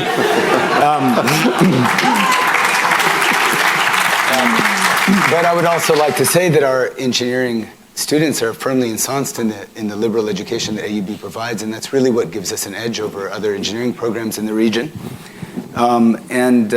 I would just like to say that Mashra Layla has been really progressively pushing the envelope in social and political issues through their music, and they've really broken just about every norm there is for a rock band in or for a popular band in Lebanon. I've heard them interviewed on multiple occasions, and they talk about that quite explicitly. They talk about getting their inspiration early on from the problems that youth in Beirut in particular face. So that many of the sounds and textures in their music really come from the lived experience of being in Beirut. And so speaking of engineering and speaking of pushing boundaries, I'd like to introduce our undergraduate student, Jumana Tarhou. She's for 2 years, she studied in mechanical engineering in my home department before she defected to upper campus and is now a student in majoring in sociology and anthropology, and she has a minor degree in philosophy. Jumana, were we really that bad in lower? No. But before you answer, let me just tell you here before this esteemed group of people that on behalf of my colleagues in the Faculty of Engineering and Architecture, we forgive you. I haven't yet spoken to your parents, so I'm not sure what they will say to me. But on a more serious note, Jumana, I have seen you. I've seen in you a fire to transform society through your activism, both on campus and off campus. What made you feel that you could best fuel that fire by going into the humanities? Well, I think the best place to start would be to see why I changed my major in the first place. And it was really a change in worldview. So we as human beings take a lot of things for granted to be able to do our day-to-day activities. So you wake up, you brush your teeth, you go to work, and you don't question every morning why you have to brush your teeth, because that just slows things down a lot. And the same logic is applied in engineering. We take the laws of physics and mathematical theorems and we apply them to move forward and to build and to construct. And it makes sense. But when this logic is applied to a sociopolitical context, it appears how dangerous it can be to take things for granted. And this is what the humanities taught me. The humanities taught me that I have to deconstruct things to be able to move forward. And this was really the intellectual stimulus that made me change my major. And with it came a shift in consciousness. And so with it, I threw away the granted notion that one who is good in math and physics has to do engineering. And with it, I threw away the granted notion that this is how the political situation is, and so there's nothing that we can do about it. So I became also politically and socially active. Speaking to another former student activist, Makram, in your years at AUB, you were two-time president of the USFC. And you were a notorious student activist. Jumana is well on her way to following in your shoes. I read with great interest your book, Campus at War, which documented the late 60s, early 70s, mid 70s of AUB and the student activism here. You hold a bachelor's and master's degree in history from AUB, and you've gone on to earn your doctorate. Do you think that studying humanities makes one more inclined to heed a calling? And to make a difference, to heed a calling to make a difference, and perhaps more broadly in the age of austerity that we live in, when public funding and support of education is under attack. Do you feel that an argument can be made that the humanities serve a public interest that should be invested in by the public, as opposed to what we've heard a lot of, which is the notion that it makes you a better individual? Does it also make a better society? As you pointed out, I was labeled as a professional student. I'm someone your parents warn you not to deal with on campus because you might be distracted with student politics and you might not go to class. But I was a great student. I was a good student. I was on an honor list, and people did not believe this. I used to go to class for a number of reasons. First of all, I needed to graduate. Second, it's a good way to recruit people. But also, classes in history, you get to interact with your people around you, and they know you on the first name basis. So when you have an advisor, this advisor becomes your mentor and becomes your friend. And because the campus life and the campus is an incubator for social activism, you tend to become active without noticing this. So you become part of this legacy, which through writing of my book, I have realized that AUB has played a role in everything around us. The people who founded AUB were not as liberal as we assume, because in 1882, with the Darwin controversy, it was a big fight over evolution.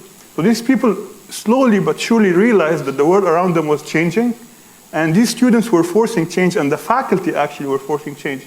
I don't like to take student activism as a purely student-led movement. It's an interaction between the mentors, the faculty, and the students. And you are forced to take part like the founding fathers of the constitutional movement in the Arab world. So if you look at Ahmad al-Khatib in Kuwait, if you look at the Palestinian leaders, George Habash, Wadi Haddad, Hani al-Hindi, all these people played an instrumental role because campus life allowed them to grow and allowed them to become more active and to force change. And this is actually why I became interested in student activism. And this is why I believe, despite the brand that I got as a professional student, as a member of also a political party in the country, AUB makes you civilized, not just as a human being, but also as a political activist. You no longer bully your way through arguments, but you try to actually convince the other, and you try to recruit, because the sectarian power bases of the political parties are not enough on AUB campus to win elections. So you need to go outside the box and to try to talk to people, especially lower and upper campus dynamics, and to also understand what the faculty, because we tend to be, when I started as a sophomore, my only concern was to attack the administration. We used to call them the sultans of the fifth floor. I realized that the only way... We still call them that, but... The only way to actually do anything serious change or to reform, as we all try to do at the beginning of every year by these platforms which actually promise but never deliver, is to actually communicate and to actually send them official emails asking them for official demands, rather than communicating with them through the press or through these communiques which never actually become a reality. Makram, you mentioned this idea how it wasn't just student activism, but the faculty played some sort of role in this activism. I'm going to ask Hani Hassan, one of our instructors in the CVSP department, as well as in philosophy. You're also the director of MEPI. We have two students on the stage, both with degrees in the humanities. And it begs the question, what does the faculty, not the people, but the discipline itself of the humanities, of philosophy, history, CVSP, which might lay the conceptual foundation which allows, this sort of civic engagement? To address this, I guess the connection is, Josh, what you were trying to get to, is the connection between the humanities and civic engagement in some level, and of course the role of the faculty therein. And in a few words, I'd say that there's, in a sense, an organic, really, connection between the humanities and civic engagement. And if I'm to say a bit more about this organic nature I'm alluding to, I'm going to come at this from two directions. The one is, in some sense, my being here as a representative voice of the Civilization Studies program and faculty, and the other from, indeed, my involvement with the MEPI Tomorrow's Leaders Scholarship Program.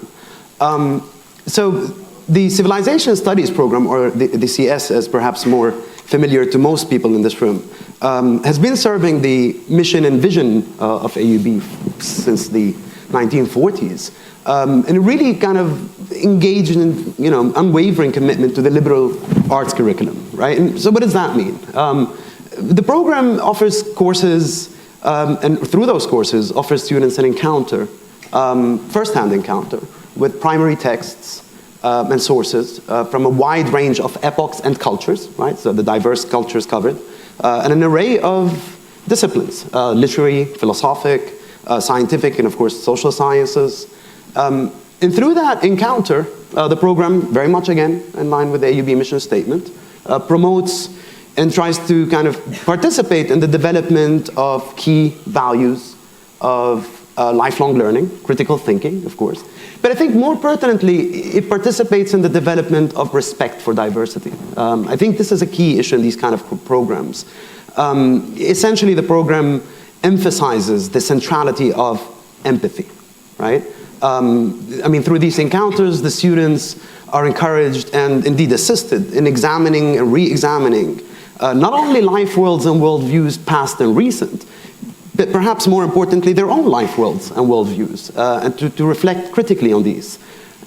In a manner of speaking, the program participates in nudging the students towards learning to fly without a safety net, as President Khoury so aptly described the learning experience at AUB. But I think more centrally, or equally important, it drives them towards being mindful and respectful of diversity and difference, but equally also of being critical evaluators of their own worldviews, right?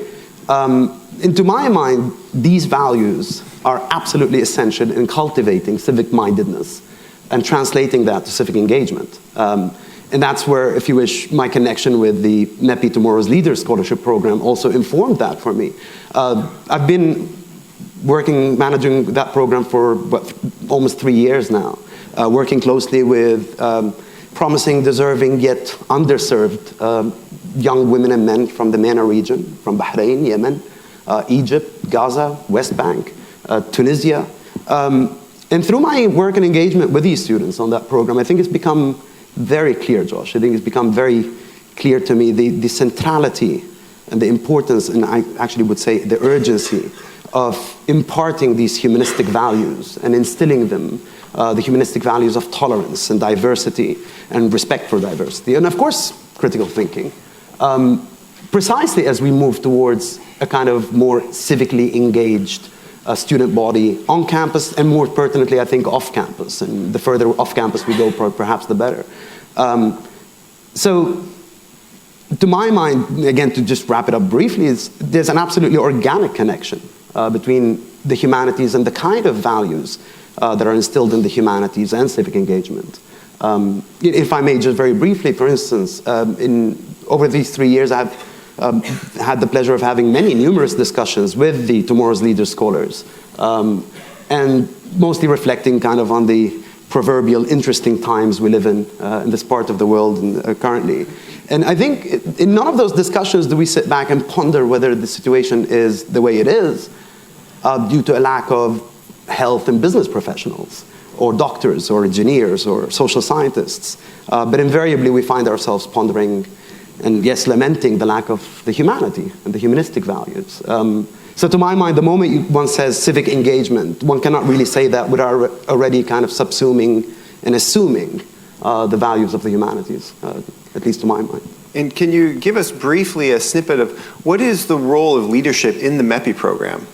Well, so the MEPI Scholarship Program, which is a partnership between AUB and the Near East Affairs Office at the Department of State, it's really meant to offer a framework or grounding, or I would much rather the word space, an opportunity to develop and to help develop civic-minded young professionals and individuals who, after graduation, would go on to be leaders or take on leadership positions in their communities. And I have to say we already have up to 30 or 40 alumni, and I'm really, really proud of them. And, I'm not going to name, but you'll see one of them soon on stage. And, one of our alumni was actually in 2013 named by Forbes magazine in the top 100 influential young leaders of the world. So leadership beyond the walls, right? I mean, but of course, as Makram was saying, and I think it's come up earlier with numerous of our panelists, it starts here, and it starts, to my mind, intrinsically with the values of the humanities.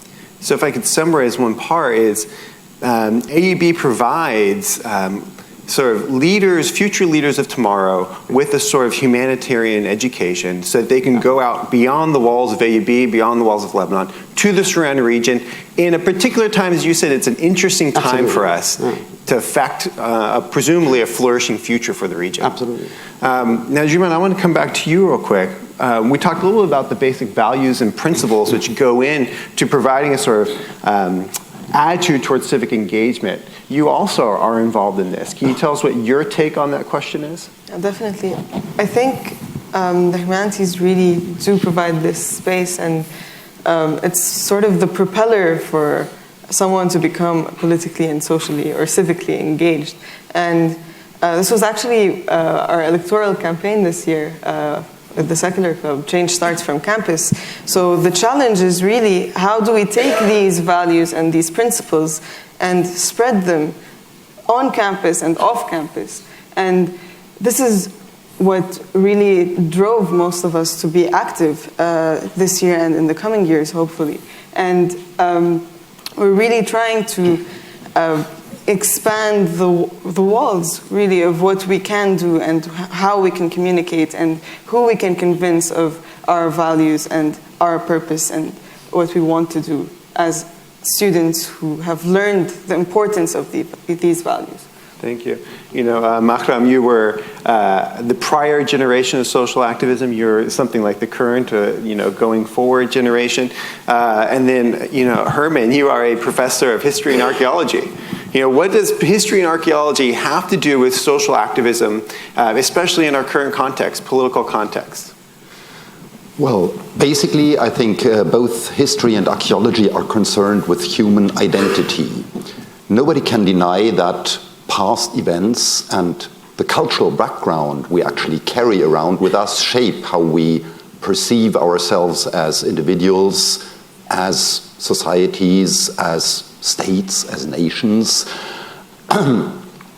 So the value of understanding the past, I think, is already evident. This has become actually, in a very tragic way, quite important in the last few years. If you think of the destruction of Palmyra by ISIS in Syria, or the torching of the medieval libraries in Timbuktu by Boko Haram, this actually shows the power material culture or cultural heritage has. There are, let's say, certain organizations who actually perceive this cultural heritage as a threat. And of course, our role as historians and archaeologists is not only to investigate the cultural heritage, but to protect it.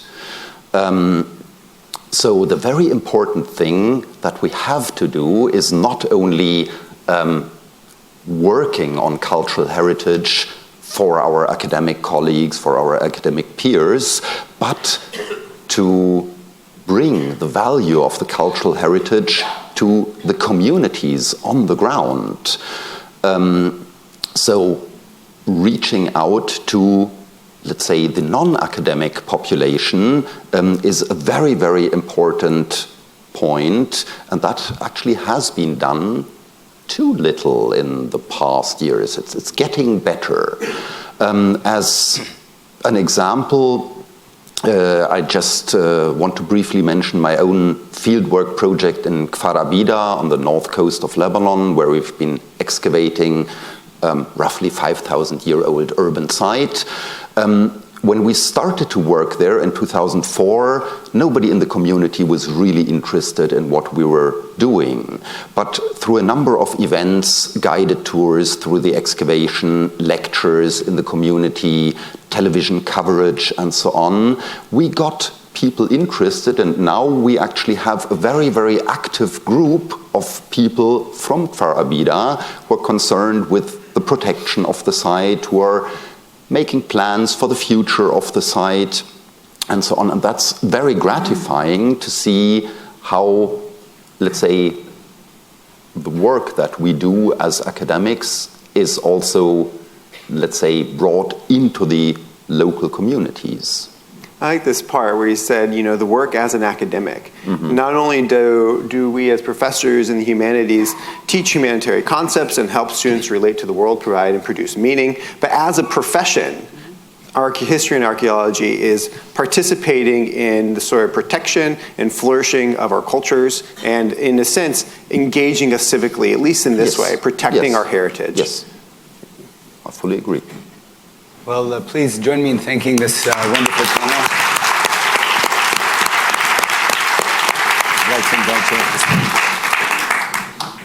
انتهى به الأمر تحت السور. انتهى به الأمر تحت السور. كان تحت السور مقهى معروف التقت فيه مجموعة أدبية من كتاب تونس ومثقفيها زمن الاستعمار الفرنسي في ثلاثينات القرن العشرين. أما هو فقد انتهى به الأمر تحت سور غير سور كتاب زمن الاحتلال أو المبدعين. شتان ما بينه وبين هؤلاء، شتان بين من أهدى حياته للإبداع ومن تمخضته الحياة مأساة لم تحتج إلى مخيلة. شتان ما بين مقهاهم وسوره، فسوره اليوم سور جاهل غير مهذب، لا ينظر لسياسات ولا يرتجل شعرا ولا يرتاد ندوات أدبية ولا مجالس فنية. سوره اليوم هو سور العاجزين. يقولون إنه مجنون، إنه مجرم، إنه هارب من مصحة عقلية أو من العدالة. المهم أنه غريب، وفي قرابة 20 سنة في ذلك الحي سمع آلاف النظريات حتى كاد يؤمن بها من فرط التكرار. جيد أنه فكر منذ زمن في أن يدون حقيقته، وإلا ربما ضاعت منه هي كذلك. استقر على الرصيف في هذه الرقعة من الأرض منذ أكثر من 20 سنة، لا يبرحها ويقصدها كما يقصد البيت والمأوى.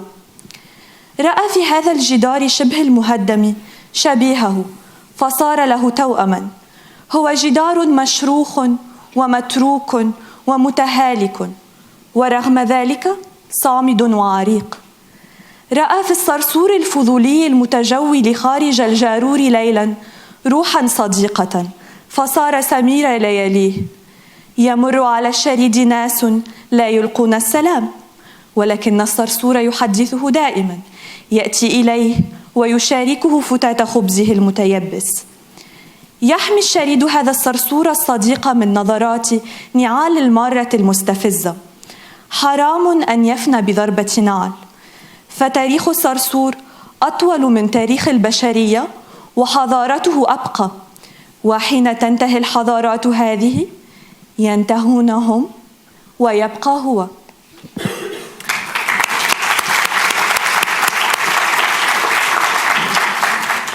That was Ru'a reading from her award-winning novel, The Memory of the Pavement. Ru'a is a graduate student in political studies at AUB. And while I was saying that, they snuck on the stage. Bilal is the chair of the Arabic and Near Eastern Studies, Near Eastern Languages Program, Department, excuse me. I'll get that right. And Yasmin is a doctoral student in history at AUB. So. Roa, you've written this beautiful novel, an award-winning novel, and you chose to use the language of Arabic, and I think you did this on purpose. Can you tell us a little bit about that and why you chose to do this? I mean, as beautiful as it was chosen for a particular reasons besides the sound and the beauty. Absolutely. Actually, I'm fluent in 5 languages, and my own mother cannot read Arabic, so by choosing Arabic, I sort of subjected her to a lot of tears whenever she remembers that she could never read my work. I've chosen Arabic for 2 main reasons. The first is sort of intuitive, because the context sometimes obliges you to use a particular language when you're speaking to a particular audience. It's a sort of like dance. Whenever you hear a particular music, you dance to it in a particular way. But the second reason, and which I find most important, it's about how instrumental it is to use Arabic as a language for the creation of knowledge. And it is due to the politics of language, because language is not innocent. It is never innocent. Any sentence that we produce has hidden assumptions. It produces value. It produces political value, social value.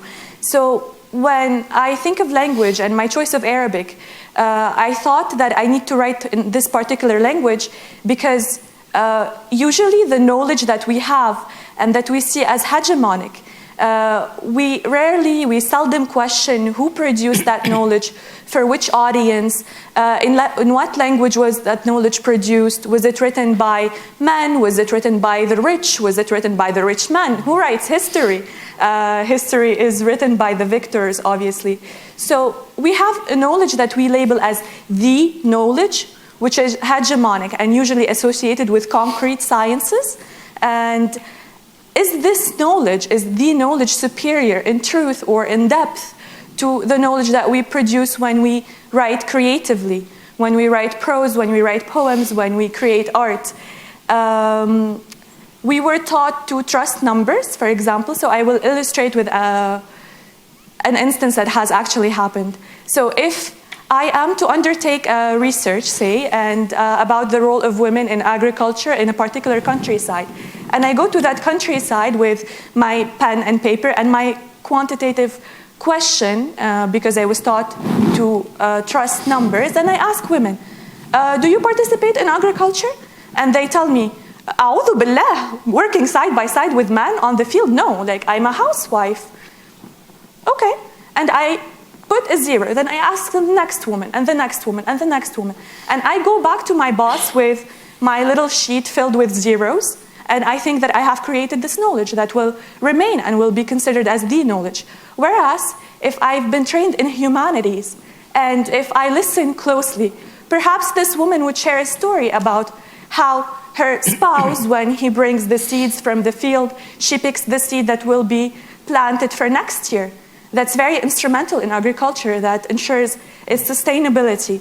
So when you are trained in humanities, you understand how they are not mutually exclusive, how when you're producing knowledge, you need an alternative means of historicizing. You don't just need the history, the concrete history. You need to listen to stories, to art, to the songs, to the folk songs, to the untold stories of the subaltern in order to have a larger image of what's happening around you and of history.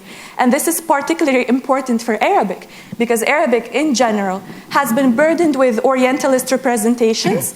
So if I have the privilege of using more than one language fluently, perhaps I should use my native, which is Arabic, and produce knowledge that is not Orientalist or that is not burdened with shallow research and shallow context of history. And to reiterate what I'm assuming everybody watched the movie called Dead Poet Society. Anyone? Yeah? Mm-hmm. So to reiterate that, there are the concrete sciences that sustain our lives. For example, medicine, etc. Physics, we need to understand it to be able to live. But there are the other sciences, and we shy out of calling them so, or the other arts that we live for. And so that's what I'm trying to do. Bilal, Ru'a mentioned numbers. She mentioned Arabic. I've heard that you know something about both of those. You had an undergraduate degree and a bachelor's degree in mathematics before going on for an MA and PhD in Arabic or Arabic studies. What connects those two things? I mean, they seem very different to me, although Ru'a did a beautiful job just now of tying them together in some way. I don't think thank you for the question. I don't think I'll be as eloquent as Ru'a as a novelist. But you know, each of us has a dark side, right? And a monster inside them. And I would say the monster in me was my major. It's pretty much the same story we've been hearing about since the morning. I was pushed to medicine. I've convinced my parents that I'm actually a pre-med student, though I never took a biology class. I did math. And it was fine, it was fine. I learned to see beauty in it. And I looked at it as an art, art of math. And mathematicians often make this point. But then it was towards the end of my degree, I took one elective. It was actually a requirement, an Arabic class. And I just found myself, I've always wanted to do this. And to me, I didn't think about the job. I didn't consult with anyone. I just wanted to be, just خلاص يعني. That's it. It's not عيب. I'm just going to do it. I look at my field also, and Arabists like to also talk about their fields as sciences as well. And there is much truth in this. So I say I search for beauty, and I find beauty in both math and Arabic, and I'm happy. Earlier we had Hani on the stage, and we were talking about the resource that AUB is in terms of reaching beyond our borders. Arabic is a broadly spoken language. Can you talk a little bit about how the department sees Arabic locally within Beirut, but also more broadly, and what might be the outreach from the department itself? Yeah, thank you, Joshua, for the question. We have to keep in mind that Arabic is one of the first established departments here at AUB, if not the first one, right? Our founding fathers, one of them was an Arabist, Nasif al-Yazji, and we're very proud of this. These scholars in these 150 years, they were the founders of the Nahda and beyond. I'm talking about Nasif al-Yazji, Yaqub Sarrouf, even Anis Khoury Maqdisi, even more recently, Ihsan Abbas, Wadad al-Qadi, Muhammad Yusuf Najib, Ramzi Ba'baki. The list goes on and on, right? So we've contributed, we've shaped, actually, Arabic as a language, as a modern language, but also we've shaped the field of Arabic studies, not only in Lebanon and the Arab world, but worldwide as well.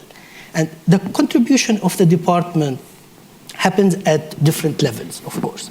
There is the level of faculty and research, and in this we're very unique. This is actually what gives the Arabic department, it's a Department of Arabic and Near Eastern Languages, what gives it its special character, that we do our research in Arabic and in English. We value the tradition of philology and the textual tradition of text, which is highly, highly regarded in the Arab world and the Muslim world in general. But at the same time, and of course the field of classics, philology is very important worldwide. But at the same time, right, we are open to critical theory, modern methodologies, and somehow we connect what happens in Europe and North America with what happens in the Arab world, and we act as a bridge between these two different traditions that are hostile to each other. Right? So we become a platform of dialogue in that sense. Now, we have to also keep in mind that this is the Department of Arabic Studies in the Arab world, doing it in Arabic. So we, of course, in our research, we can borrow questions from the West, and we borrow questions from the East, but we also set our own questions and our own agenda, and we are the authority, and they have to follow, right? We don't have to follow them. So somehow we de-orientalize the field, but also we de-Westernize the field. Now, at the level of students, I would say, what is also special about AUB is that most students, if they have gone through the Lebanese system, they have to take an Arabic requirement. It's a communication skills class. And of course it is useful, it's always useful, it's an added value. I had students, for example, engineering students, architecture students, who tell me that they actually became better engineers because they took this Arabic class. Right? And this is counterintuitive somehow, but they get internships in Google, Yahoo, Microsoft, not because they're great engineers or great computer scientists. The world is plenty of these people. But because they actually know Arabic and can introduce Arabic into technology. You know, OCR, all sorts of programs, you know, all sorts of things. And I have plenty of examples about this. But Arabic is not only a tool, right? Any class that you take actually becomes a tool. Any language that you learn becomes a tool. I think what is most important is that we show the interconnectedness of the languages and cultures of this mosaic, the Middle East. Because we give classes in Syriac, Turkish, Persian, controversially Hebrew, for example, and we show the interconnectedness of all these languages and all these cultures. And this brings me to a very important point, and I think that the most important thing that the department does is that students can express themselves in Arabic, in their native language, and this is extremely important for their identity, for who they are, where they come from, and where they're heading. Right? So you just heard, for example, Ru'a expressing herself in Arabic. And students come to classes thinking, yeah, we want to learn, we love literature, we want to learn about Shakespeare, you name it. But then they take the Arabic class and we do have great authors in Arabic. You know, we have Jahiz, Ma'arri, Najib Mahfouz. We can actually be one, not only read about these things. So students write, publish, they explore themselves, they express themselves in their native language. And great authors, right, most great authors that I know about, they emphasize the importance of writing in one's own language. Right? And I think this is something that the department does very well. Now, also, and this is, I think, my last point, is service to our community. This is not the Department of Arabic in Florida State University. Right? This is the Department of Arabic in Beirut, in the heart of the Arab world. And recently, we've been talking a lot about this in the department, that we want to connect what happens in the department, the knowledge that we have in the department, the tradition, the legacy. Legacy is also a burden sometimes, with what happens in the city. So we've created this lecture series where we invite authors, not only prominent authors, but also aspiring and young novelists to discuss their books, to share their experiences in the department. And with time, I think we would like to be this comfort zone for the literatures in the city, in Lebanon, and in the region. We, of course, do this in collaboration with the English department and with the Center for Arts and Humanities. Bilal, I could hear you, I could listen to you all day long, and I think many people here could too, but I would like to bring in Yasmin into this conversation. Yasmin, you're someone who's coming from a very practical background. No one could argue that you aren't. You've spent more than a decade in the UN system working on the most vexing problems of our region, and yet you decided to come and do a PhD in history. What connects the practical world to studying history, and maybe you can relate it to the broader theme of the humanities in general, as Bilal did? Wow, thank you, Alan. Being the last panelist of the final panel of the day, you have the disadvantage of speaking to an audience that's already been sitting here for the past 3 hours, but also the advantage of kind of reflecting on everyone that's spoken before. And one of the common questions that we constantly get, and this is something I've been able to experience firsthand in the field, is, are the humanities relevant to the everyday? And from my experience, I found in building my team and working with colleagues that when you are looking to hire people, yes, you are looking for people with a technical background. But in many cases, the technical knowledge, the practical knowledge you need on the job is, in many cases, it's actually learned on the job as you go along. But here's what I found out. The kind of skills that you get from the humanities education is not something, it's something that is extremely significant. We look for it all the time, and yet it is lacking. And it is the ability to look at a reality in front of you and to envision an alternative reality, to chart a different course of action, to see things not as they are, but as they should be or as they could be. And this is essentially also what history teaches you. You know that for any given historical moment, to be able to reconstruct this snapshot in history, you cannot look at one source, you cannot look at one group of people, you cannot look at one narrative. You need to be able to look at the social history, the cultural history, the intellectual history, economic history, the political history. You need to be able to understand how they governed. You need to be able to understand how women live their lives, how the families live their lives. So there is a multitude of layers, and you need to be able to engage in critical thought. We've heard Maximilian saying that one of his key takeaways was from the humanities is critical thought. Jumana and Rula talked about asking these questions. So you ask, why not? You ask, what if? And it's this ability to ask the right questions that we constantly look for. And this is what the humanities instills in you. And this is what is very difficult to find. And this is what we constantly need in the real world. And so in the UN, the thinkers and the doers, these are people that are the leaders of tomorrow. So these are people that will resolve a certain problem that you give to them by looking at different ways, by looking at these alternative narratives, by looking at different segments that may have been uncovered before, may have been ignored. And then you come up with these solutions. So there are also problem solvers. And so from my experience over the last decade or so, what I've found out is that these type of leaders, these type of doers, more often than not, are graduates of the humanities. And in history, it's particularly relevant. Dr. Gens talked about the value of understanding our past. But in addition to that, to be able to move beyond the academy, one of the most important things is humanities research.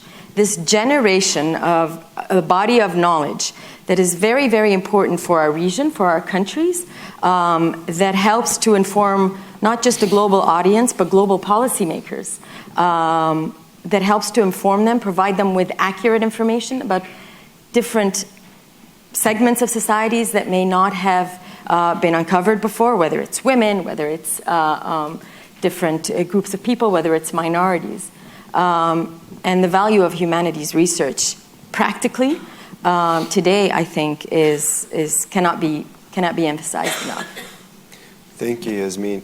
You know, these things that you're saying about the practical importance of a humanities background in terms of being able to do the work at the UN well. It reminds me of things that Sami said at the very beginning. He's seen with his feet on the ground the importance of a humanities background and education and being able to do the service and the work at the World Bank. So here we're bookending this panel with two individuals who've had years of experience in big international organizations, both expressing something similar, the very ability to do these jobs well, being able to reach beyond particular cultures, understanding cultures, being able to come up with solutions to complex questions, being able to ask the right questions. We have evidence from both of you to this effect.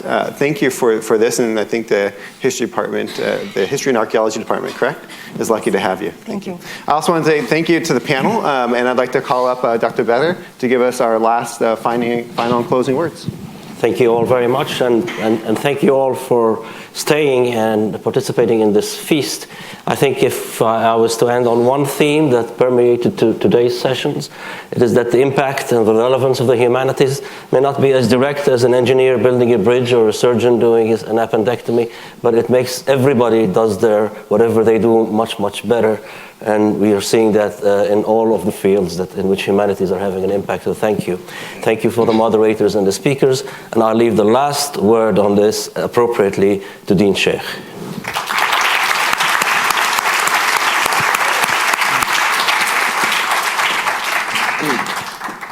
I just want to end by thanking our students, our alumni, our faculty members, our deans, our associate dean, Sahar, Tamara, Karma Jarudi from my office, and Jennifer, who actually had to skip their Christmas break to make sure that this is happening. My last word really is for you, President Khouri, for you, members of the Board of Trustees, for you, Chairman of the Board of Trustees.